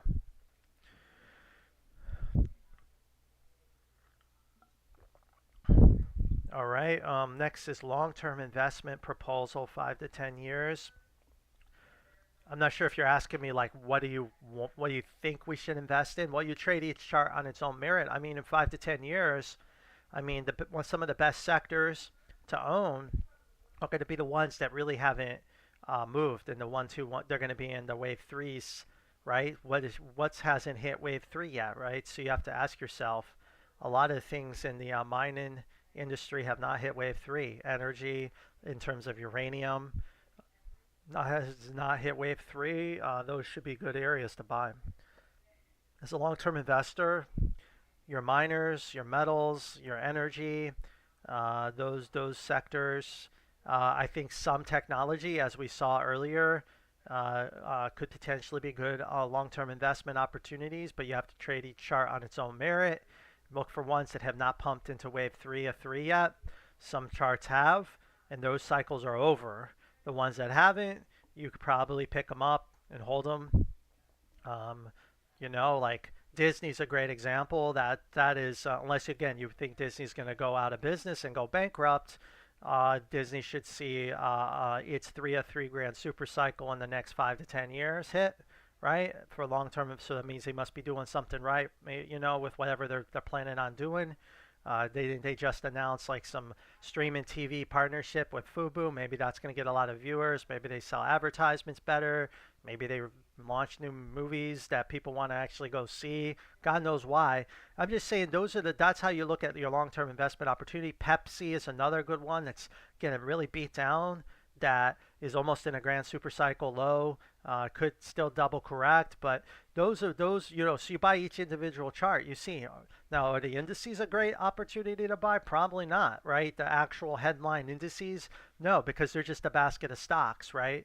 So you just and whatever stocks make those things make it up is probably going to drop. So I think you just have to pick your right setups and you stay in it until these cycles end. And go from there. And perhaps the indices, the grand super cycles already corrected in 2 to 3 years, or maybe in 29 it's corrected. You could buy it in 10 years. Those things will all be great opportunities as the market has recovered from that catastrophe. So like we don't know, but that's how I would recommend it if that's what you're asking. Okay, HSI is should be close to an area of the bounce, right? That tells me that the market could be supported soon. Dollar weakness could return to the market and want to be careful. So this is the area, right? Again, we had the short here, and that's played out nicely. We should see a little more downside into this area, somewhere around this area, and then we should see a much bigger relief rally, bigger one, higher degree than this. So this should last quite a bit. Big bounce. So I think as you could see, whenever this happens will support the market. Maybe Trump's about to make a deal with China. Maybe he's about to, you know, it's like, oh, he's gonna blow them up with tariffs. Well, maybe he'll do some of that, but maybe he'll get them to agree to pump their market with stimulus, and this is what we'll get here. Who knows?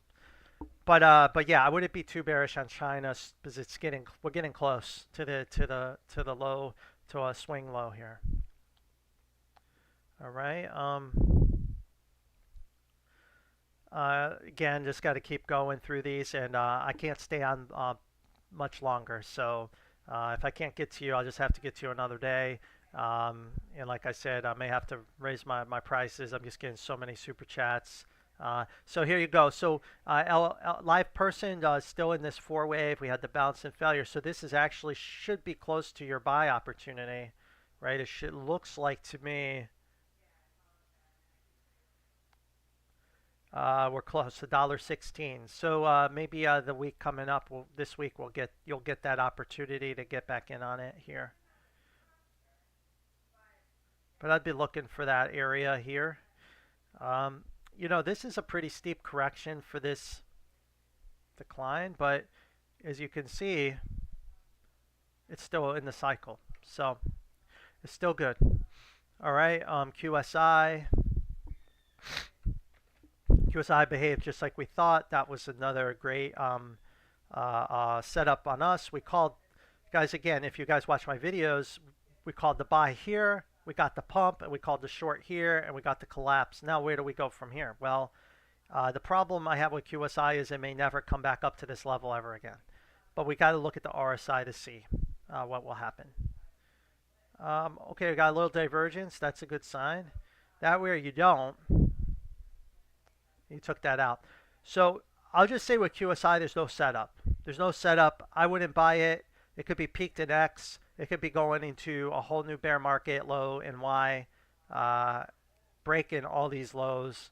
I wouldn't want it long anymore. It was a nice little fun trade to play around with. It worked out. But now there's no, yeah, again, the market can still be crazy and make another, it could push up. But I think you're just gambling if you're hoping for that. I don't see a setup for another high in this stock until this Y finishes. We get this Y done. Okay, and that's what we thought would happen. So why would they change our mind now? This one here, any moment, right? It's done it's in this fifth wave, or the fifth wave, right? The divergence is there. 1, 2, 3, 4, 5. Any second, It should end at any second, any moment. Don't know when, but at any moment. Stem.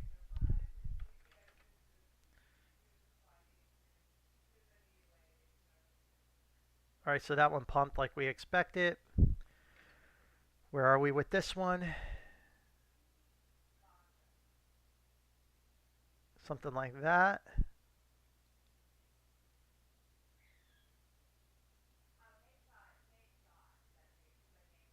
Something like this.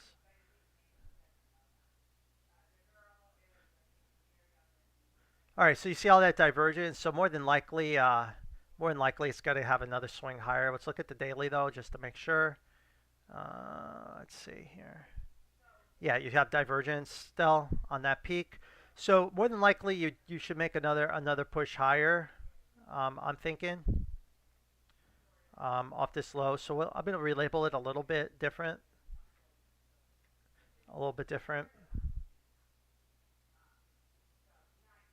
Something like that. There's your connector.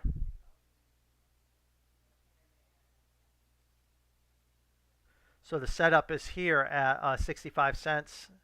That'd be the opportunity for the pump. Right there. So there's your opportunity for the pump in Y. Right there. Boom. Good luck on that. All right, let's go to the next one. Cisco here. All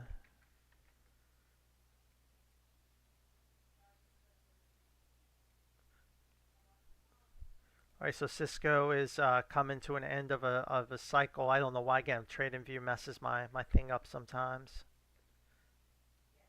We'll just kind of fix it as much as I can. Something like this.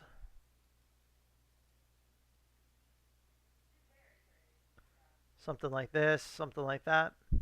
So this is what Cisco is about to do. Make one more push higher like most of the market, then a big drop like I said, most of the market. We should come back to the wave 4 cluster. So this will be a pretty shocking decline, but that would be a great long-term investment opportunity. But it's more than likely we'll come out of this sequence soon in a 1-2, 1-2, right? Something like that.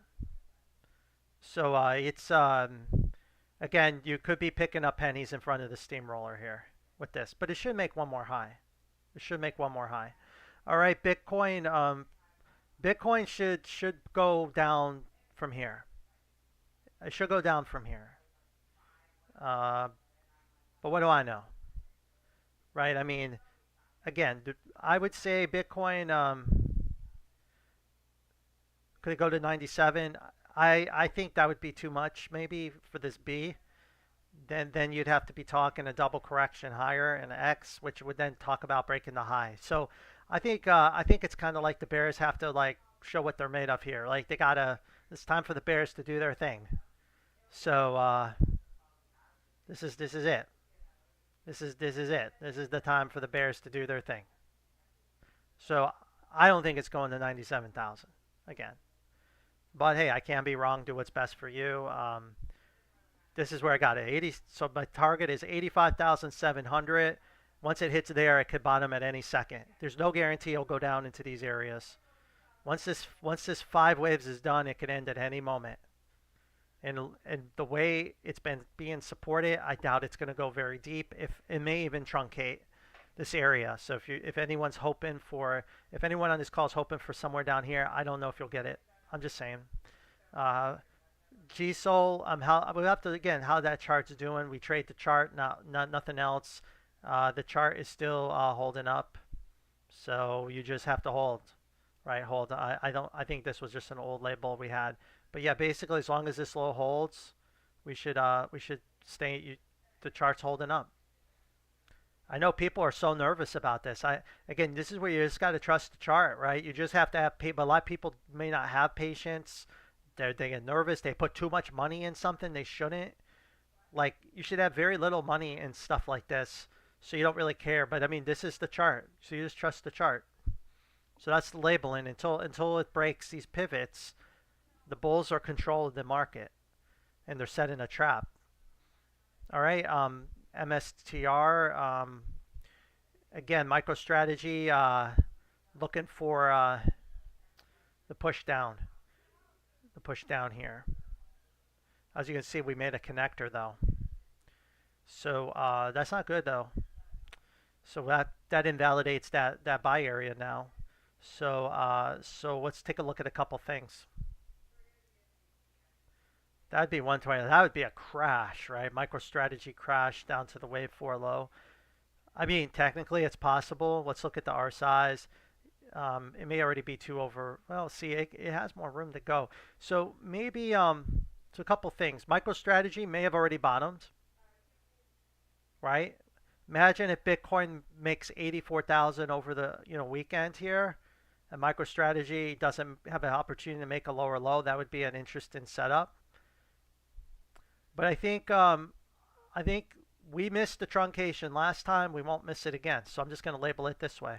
So I believe this cycle is over. It truncated, right? It truncated, and I think you just label it this way. And how it syncs up with the price of Bitcoin, I don't know, but I don't care. And I think you just have to label it this way. Now, if we break this low here, then it could drop 120. It seems a little too much, so maybe we could get another way to project it. Would be like 260, 222 would be the next area. But then again, we would need a bounce and a failure, so you would need a you would need a drop, a bounce, and a failure. So probably would get down to these lower areas. So in some ways, MicroStrategy is saying, crypto may be turning underneath, and maybe it's already turned in some ways. But that's a very important low. So it's a very important low. It's a very important low.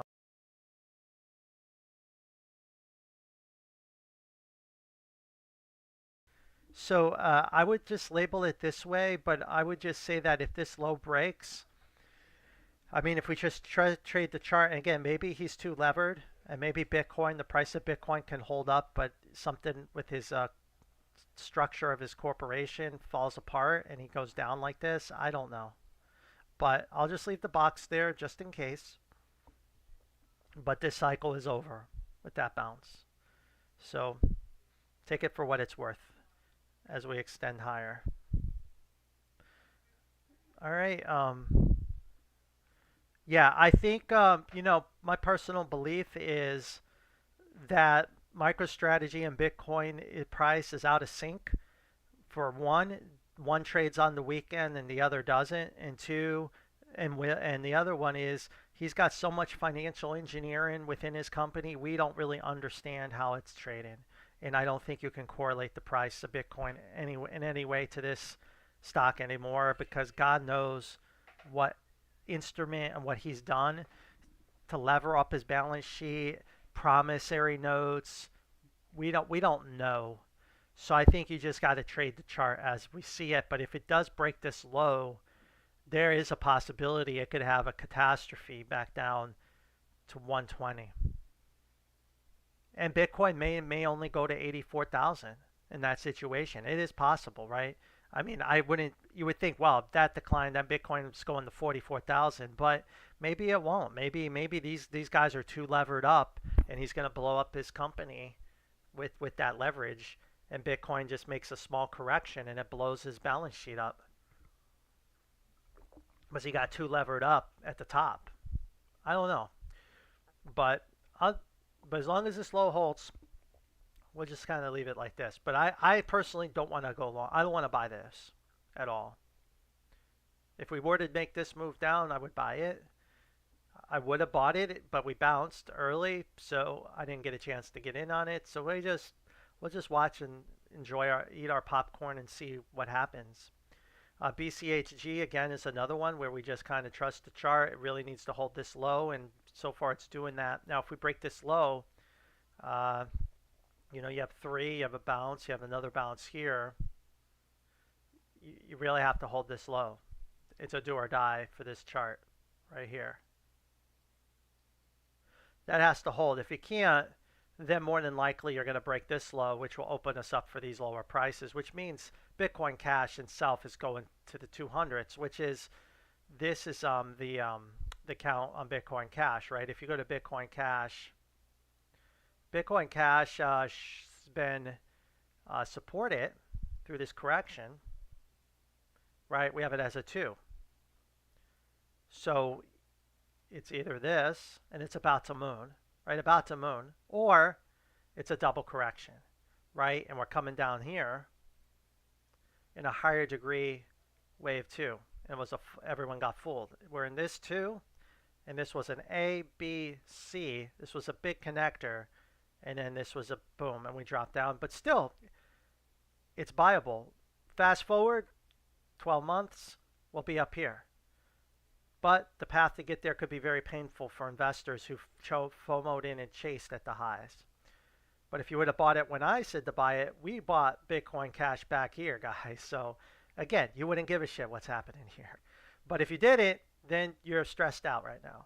And I would be stressed out because it's at the do or die moment. I think next week crypto will define its corrective sequence where it is. But I would just go with this chart for now until it breaks down. But if it does break down, I think Bitcoin Cash could easily really drop down to these areas quickly. But those will be supported.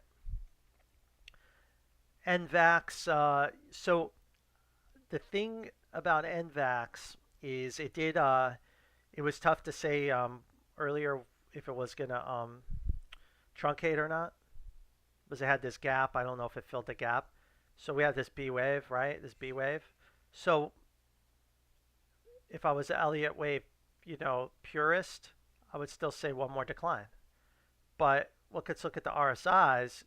You could see the whole cycle reset with this bounce, the whole cycle. Let's look at the daily too. And you can see there's capitulation here. So you can't do that. So we have to call the cycle over here. This cycle's over here. And people hoping for it to fill the gap just didn't happen. It just didn't happen. So I wouldn't expect it to go down until this. I would be looking for more upside for now. Now it does look very 3-wave-ish here. Like it's very much 3 waves. So it is kind of dangerous to chase it here. But as long as you're above this low at 655, it could continue higher. Something like that. So that's possible. If we do break this low, then this is a connector wave for this whole leg. And what that means is, yeah, it'll come all the way back down. Obviously, it'll come back down here. So I wouldn't count on it, but since it's only 3 waves, I would have my stop losses tight on this one if I'm going long. Now if we break this high, then I think your confidence goes up dramatically that the bottom's in. So again, looks like it's do or die for Novax next week, right? Do or die. Either you get this 3 of 3, or it's going to break this pivot here, and you're going to get a catastrophic drop, a capitulation drop. I wouldn't count on the connector going down anymore. I would just it's just in a new cycle higher until proven otherwise. So you go with this label and until proven otherwise. Okay, next question here. NILIF. Surge battery metals. All right, let's take a look. All right, coming off the low. Looks like that's the low right there. Or is it? Nope, it's not. So it's the low here. Looks like 5 there. Looks like you have 3. So it kind of 3 swing up. So you have to be careful that it's not a connector here. That it's not this. Something like that. Oh, my bad. Like this, actually. Something like this. So I I think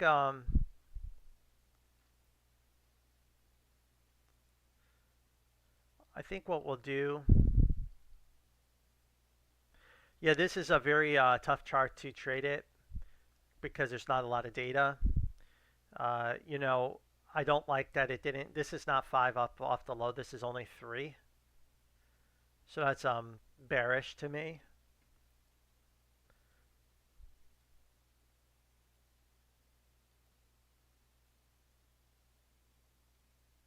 We'll go with this for now. This label and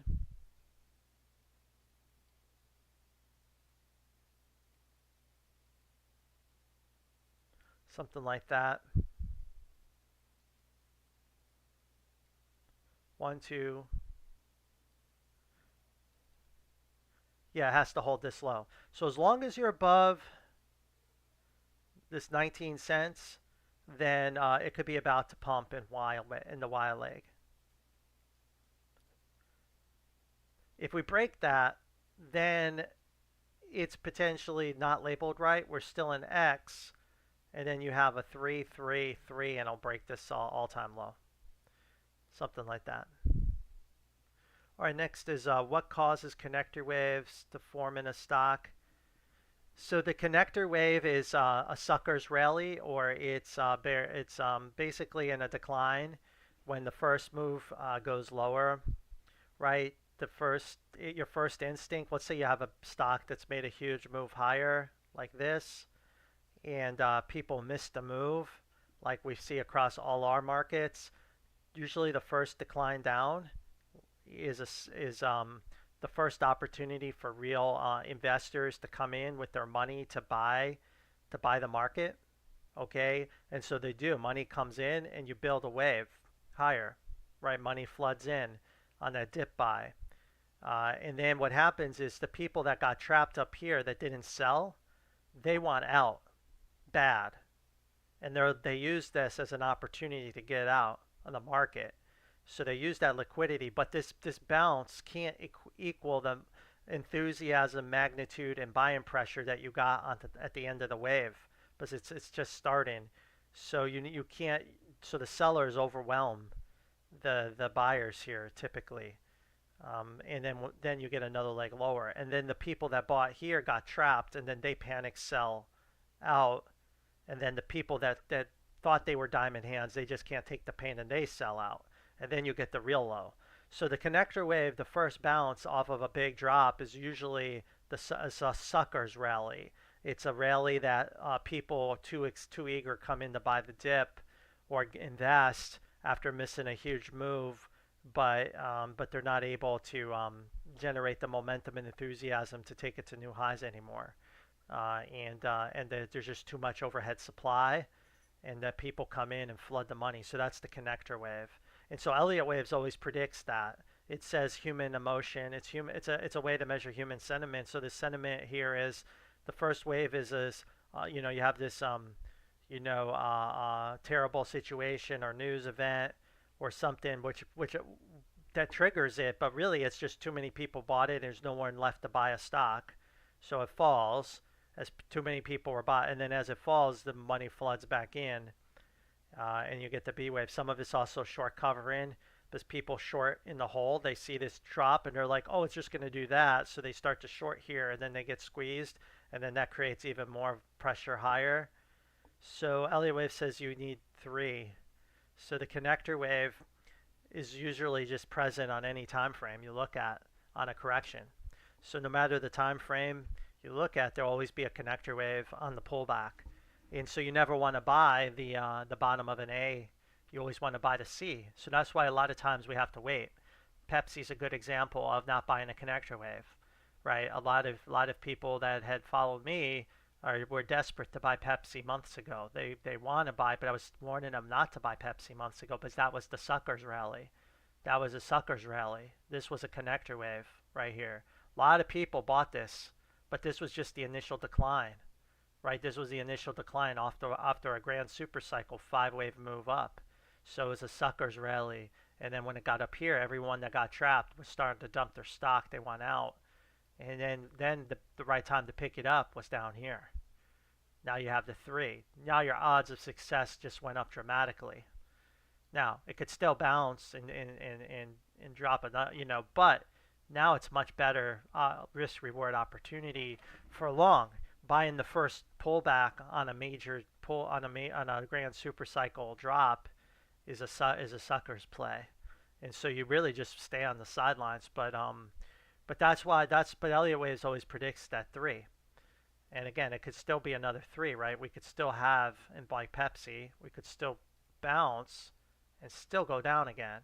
But this we can make a lot of money on, and we could decide what to do later. And if is this another sucker's wave of a higher degree? It could be, but it may not be. It could be it. It could go to new all-time highs because this may bend long enough through time, duration. The stochastics have reset to enough that allow us to get out enough of the sellers that only the true believers are left in the company, which will allow us to get to new all-time highs. If there's still dumb money and people stuck in this, then it's going to still drop. It's still going to go down. Yeah, and then this will take another leg lower. But if you bought it here and a bounce and it goes lower, you're losing pennies, right? We're losing pennies versus buying here and losing quite a bit. Okay, let's go to the next question. POFCY. Petro, some kind of oil stock, I imagine. All right, so we are looking for that 5th wave. Not sure when this was labeled, but we have broke it. So it could end at any moment. It could end at any moment, but it doesn't look like that's the case, right?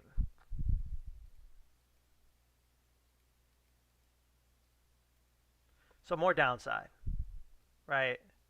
And yeah,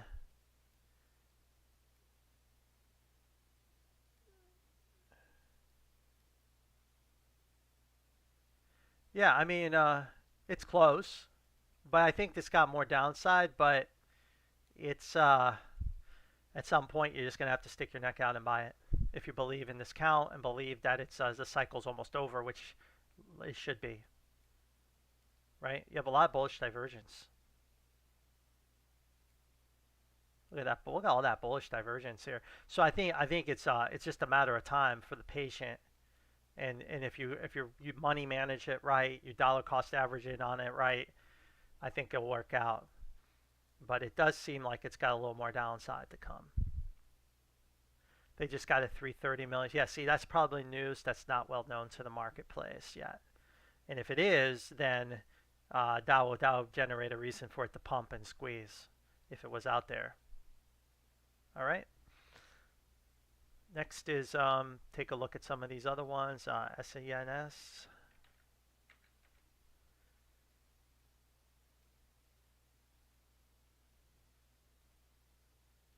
All right, broke the low. Never like to see that, but it could be a flat 1, 2, 3, 4, 5, and then ABC. So it could be still a flat. The cycle's over. You have no divergence at that low. So it is a 3-wave move. So I would say that looking at it here, it looks like you've got some kind of flat that finished here. It's in a new cycle higher. It's in a new cycle higher off this low. So I would just label it bullish off this low. It looks like it's still got more upside coming.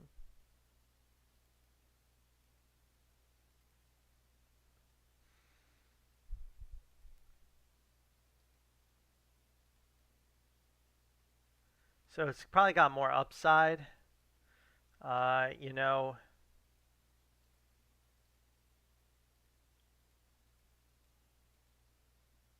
something like that.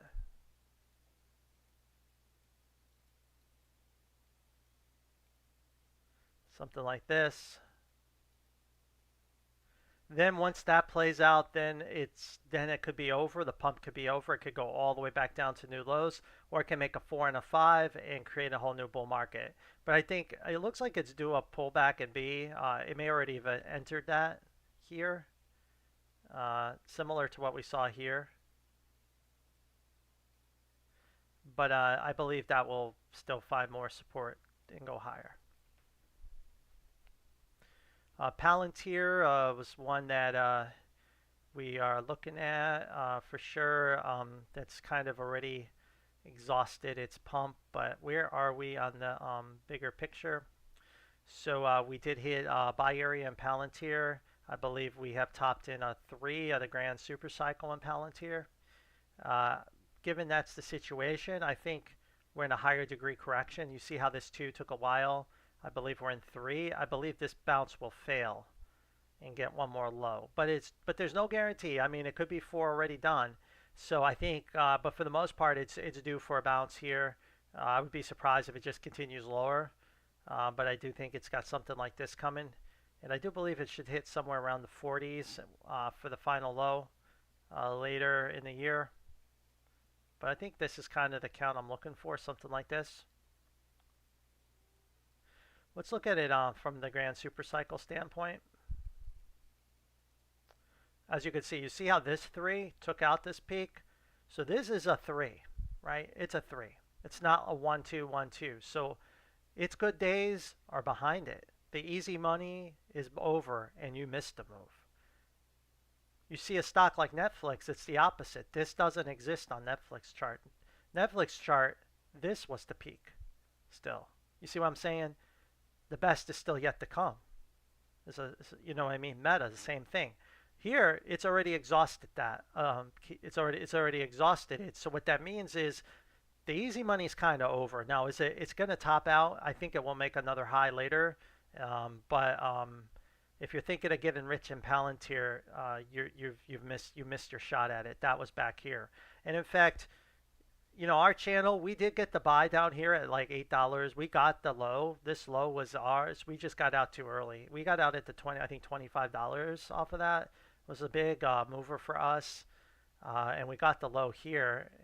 I mean, this low was a real easy buy for us on our channel, right? We had a really good opportunity. I'm not sure why we project. I'm trying to remember why we projected the low there. Maybe it was like, yeah, we used this method.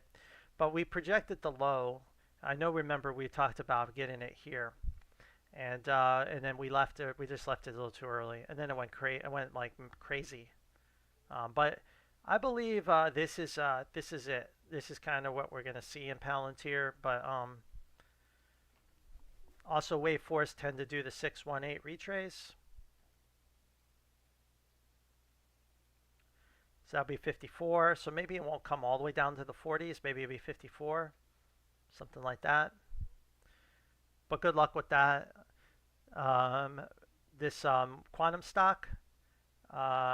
So some of the quantum stocks I have making new highs and others I don't. You know, it looks. So if you see this chart, you have a 1, 2, 3, 4, 5. You had 5 here. But you see how you made the higher high? With the pullback, you're like, uh-oh. So if you're bearish, that's a sign of an extension of an impulse. That's a sign of an impulse. So you see how it's 3 waves up? So it's not 3 waves up, it's an impulse now. What does that mean? It means it's going to take that high out. And I know no one will believe that, but it actually will probably take this high out.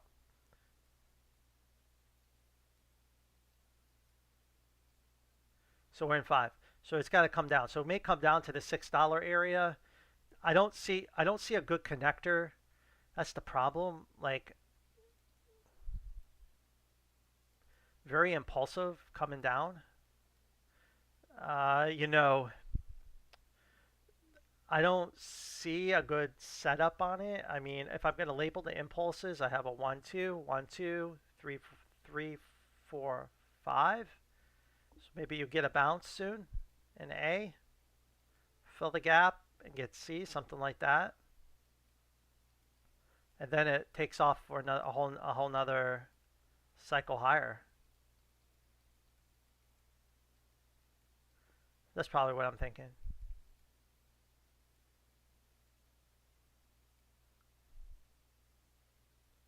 Something like that. DXYZ.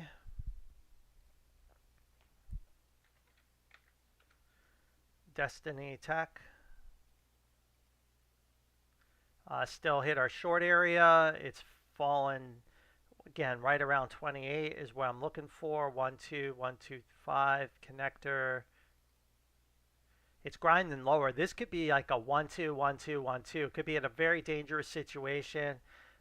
It's tough to say. I would say as long as it's below 77, it's going to have a lot of selling pressure still because this could be a big extended fifth wave that could revisit. You could lose the whole fifth wave. So I'd be really careful. I think it's in this B wave still.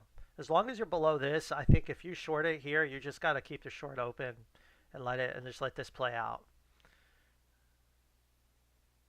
All right, let's keep going here. Indo. Indo, I don't think energy, I still believe a lot of energy is going to go lower. Maybe Devon is an exception to that belief that we discovered today on our channel, but I don't like to buy energy. And I think Indo is just finishing this connector here and should drop one more time. So that's what I got, just like oil. So I think this connector should have already failed or is falling any moment, and should drop one more low. Is what I'm looking for.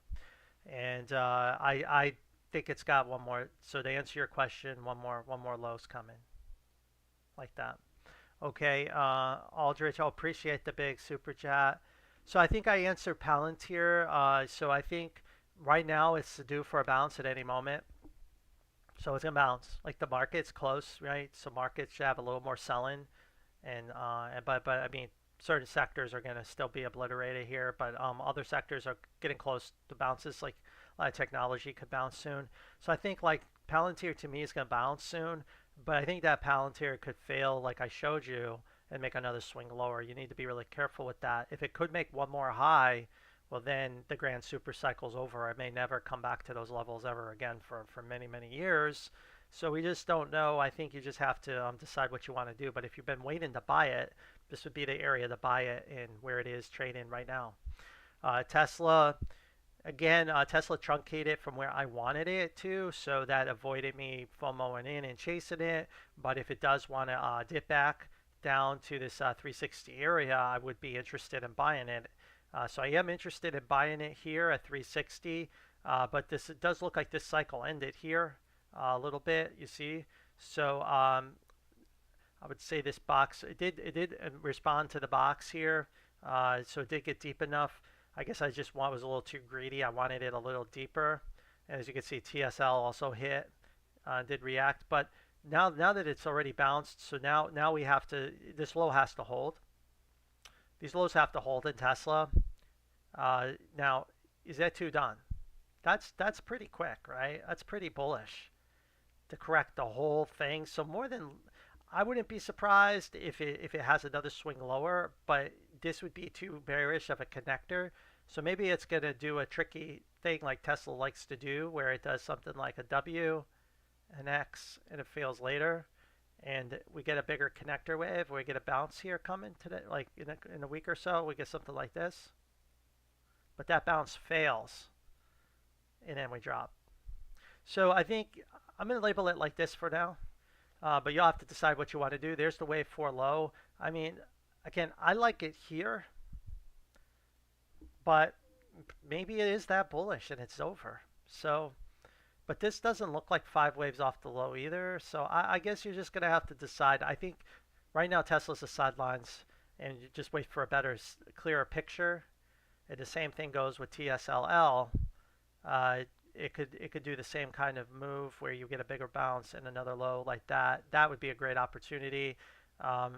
If this X is here, then that's pretty bearish for Tesla, because that will bring us down. Let's just say the connector is in here. Well, then that would bring Tesla down to much lower prices, right, than we're thinking. That would bring us down to 309,282. So so we'll have to wait and see how this plays out. But I think for my time being, it's sidelines. It's sidelines. But if you were lucky enough and got that low, I would just hold your long position and let this, and maybe it turns into something bigger, and you don't get this swing lower. Yeah, I think I mean, anywhere in this area is a great entry, and even this was okay. I mean, this was okay. It just seemed too quick, too quick. Let's look at the 4 hour and daily. Yeah, you didn't even reset the 4 hour. It's too quick. And the daily hasn't even reset.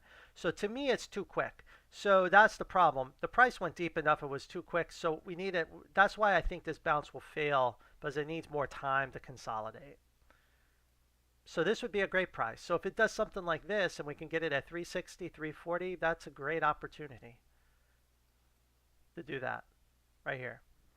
If it can do that. BlackBerry, I heard that that's been moving lately. BlackBerry's been moving. So let's take a look at it.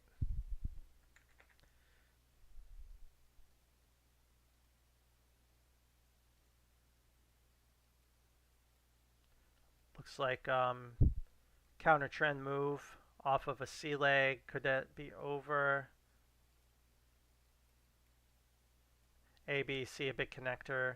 So it looks like it's counter trend. Should come back up to $8, maybe $6.60, $7, but it shouldn't last because you had a lower low here. And you broke these all-time lows. So the chart is obviously broken on the company, but this is just a counter trend rally that should last a little bit though.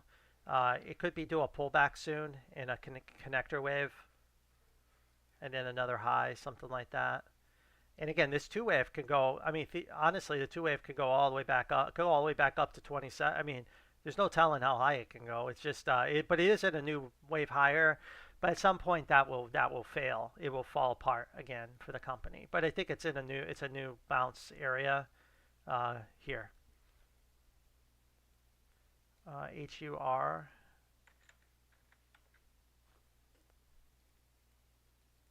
All right. So again, we're just trusting the chart on this, and that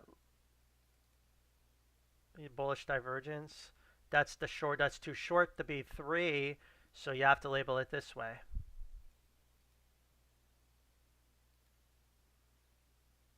It could be like that. It could also be like this.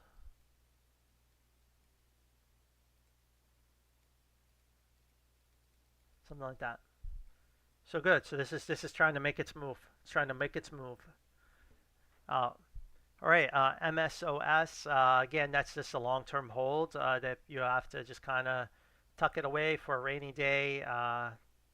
And again, we're trusting the chart on this. And right now it's 1 2 1 2. So it's kind of like in a do or die situation. But if we do break this low, this would be just a connector, and it would make some kind of fifth wave down. It would just make some kind of fifth wave down, and I wouldn't really worry too much about it because there would be a lot of bullish divergences on pretty much every time frame. I mean, again, unless they're about to all go bankrupt, right? They could be. They could all go bankrupt, and then this is just the floodgates are going to open up. As long as we have these bullish divergences here and here, it's just the market will take this higher. It's going to go higher.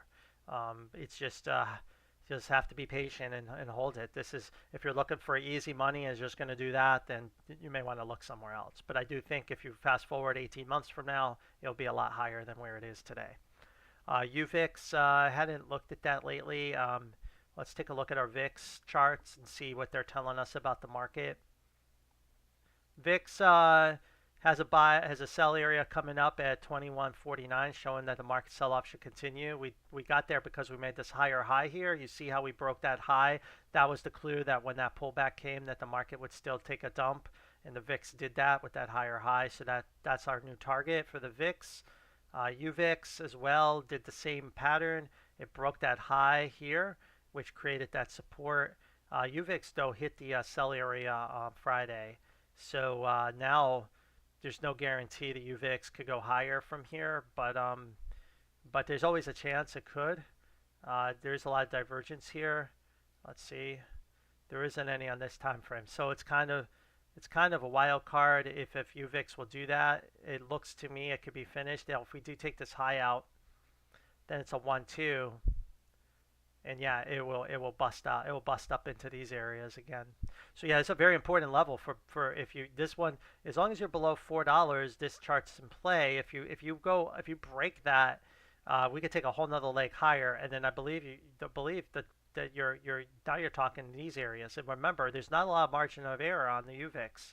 The UVIX is the ticking time bomb in the market, and eventually, when this consolidation breaks, the market's going to have a meltdown. But I think it's got a lot of resistance it'll have to get through. But time's running out. Eventually, will run out. And when this UVIX breaks, that's when I expect this cycle to happen. So when the UVIX breaks out of that pattern I just showed, this is where I expect the market to be in this peak in 3. This wave 4 here will be the UVIX breaking out and all hell breaking loose, because we said it also may not be a 4, it could be another 1, 2.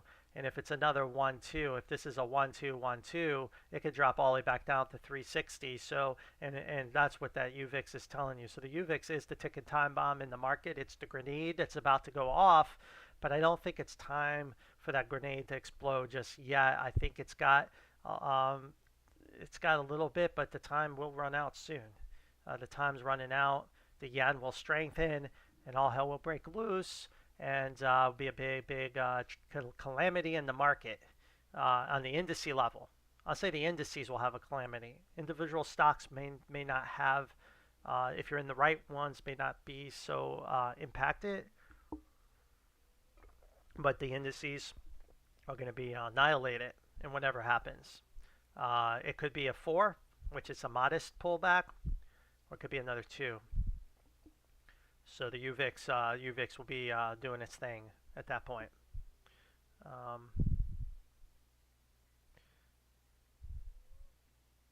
BitX is telling you that crypto has more downside.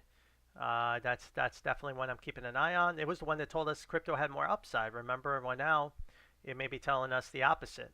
So we better listen to the BitX chart, because BitX has helped us trade crypto. So as you can see, you dropped, but you see it made that lower low connector. So BitX could be headed to 38.74. So I do like BitX here at 38.74 for a big opportunity potentially.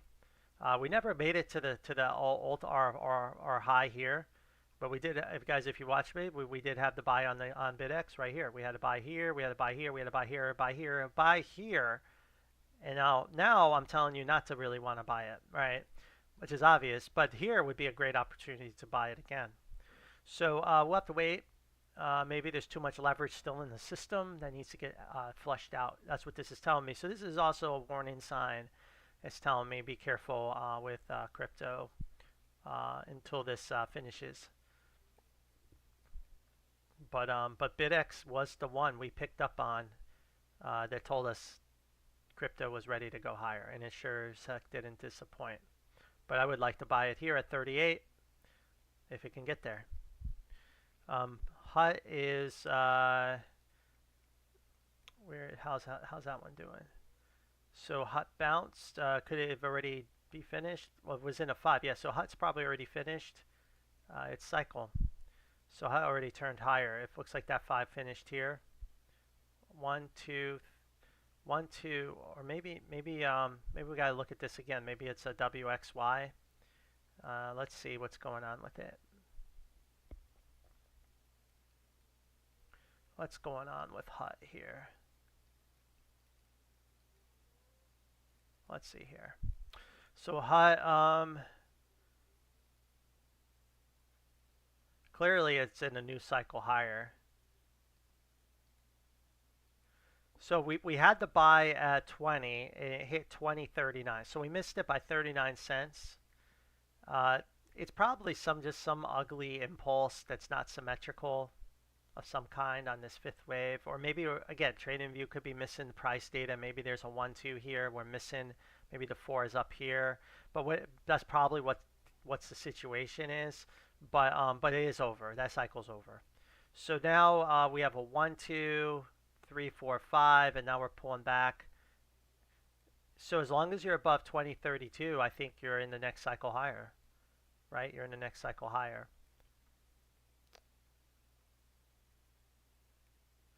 So just looking at it real quick, that's such a big decline here.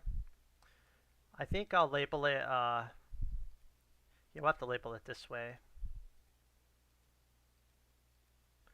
Something like that.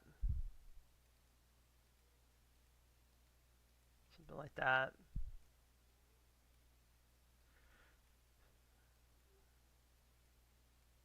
But this should be the last push higher for this thing, and then you probably never want to trade it again. Uh, so, but yeah, it looks like we just missed that area. Um, but as you can see, we called the buys at $6. So hopefully you've enjoyed the ride on this so far. But the ride's should be coming to an end soon, unless this Y really pushes up and changes it. But it's moving in a corrective manner. It's not moving impulsively.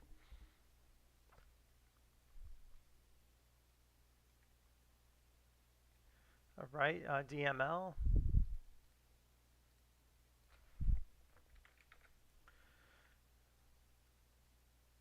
DML is hit our buy area, looks like, exactly. It went vertical. So that's it. This is an easy one. So that was good. So DML looks good. That looks good, and we're out. So hopefully you got long. It looks like we caught it to the penny, and that should be busting out in wave 3 soon. AAV.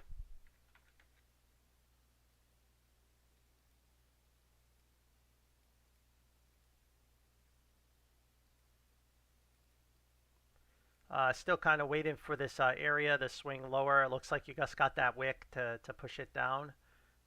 3, 3, and yep, one more push lower. So hopefully that push is coming this week coming up, and then you'll get this push lower. But as you can see, it's 3, 3, one more swing down. So one more swing. It's probably the peak right there. That's probably the pivot right there. It pushed it down. All right, AMPX.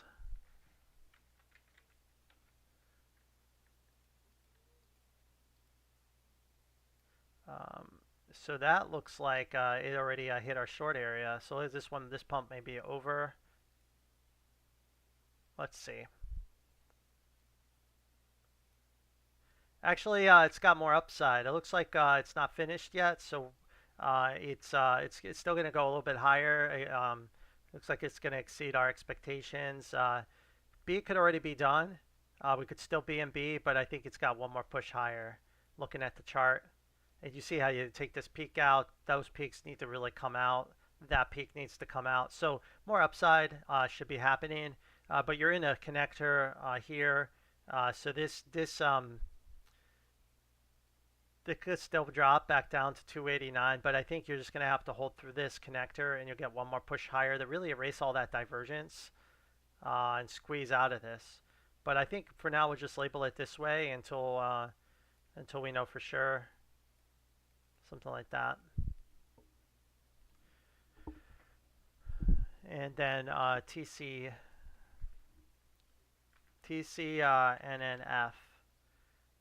cannabis stock. How's it looking? It's like the whole sector is in buy opportunities. 1, 2, 3, 4, 5. It looks like that fifth wave ended right there, and it's pulling out already, and quietly making its move. Like most of the market, it's in a 1, 2, 1, 2. We'll have to wait and see what happens. Like it's in a 1, 2. And that's what most of the cannabis stocks look like right now. 1, 2, 1, 2 setups. So I have to wait and see if it breaks this low, then it could be a 1, 2, and it could go deeper into this area down here. So you have to manage your risk accordingly. So good luck on that. Okay, I think I got through all the super chats, guys. Thanks again. I got to get out of here. Appreciate everything. It's been hard. If you didn't catch my beginning, I've been traveling a lot, so I've been able to do live streams. I got travel coming up this week. I'll be in Europe the following week, so I got a lot of busy schedule. I won't be around to be able to play around too much. But you follow me on Twitter if you can, and just know that this market correction should be coming to an end soon. Market correction ends, then we should get a relief rally to take us to new all-time highs. Some stocks will do better than others, and then a dramatic decline will happen. That will really destroy investor confidence, and then will create the conditions we need for the real next push higher across the markets for the next couple years, and then that should top the grand super cycle hopefully. But I think I don't see the grand super cycle ending like next week or having a free for all sell off like some things are on the internet saying. I just don't see it. I could be wrong though. If you do label it as an end in diagonal, you can talk yourself into it. But if that's the case, we would need to see it happen in the next week or two, and it would be pretty much no support across the market. But we haven't quite see it. The weekly stochastics show that a bounce is due, a weekly cycle bounce before something that dramatic could possibly happen. But then again, I can't be wrong. So do what's best for you. So anyway, I like to buy the dips on individual stocks. The charts show good setups right now, and short where it makes sense. But I'm looking at each individual instrument on its own, managing risk. I'm taking small bets in a lot of different things versus big bets in a few things, and that's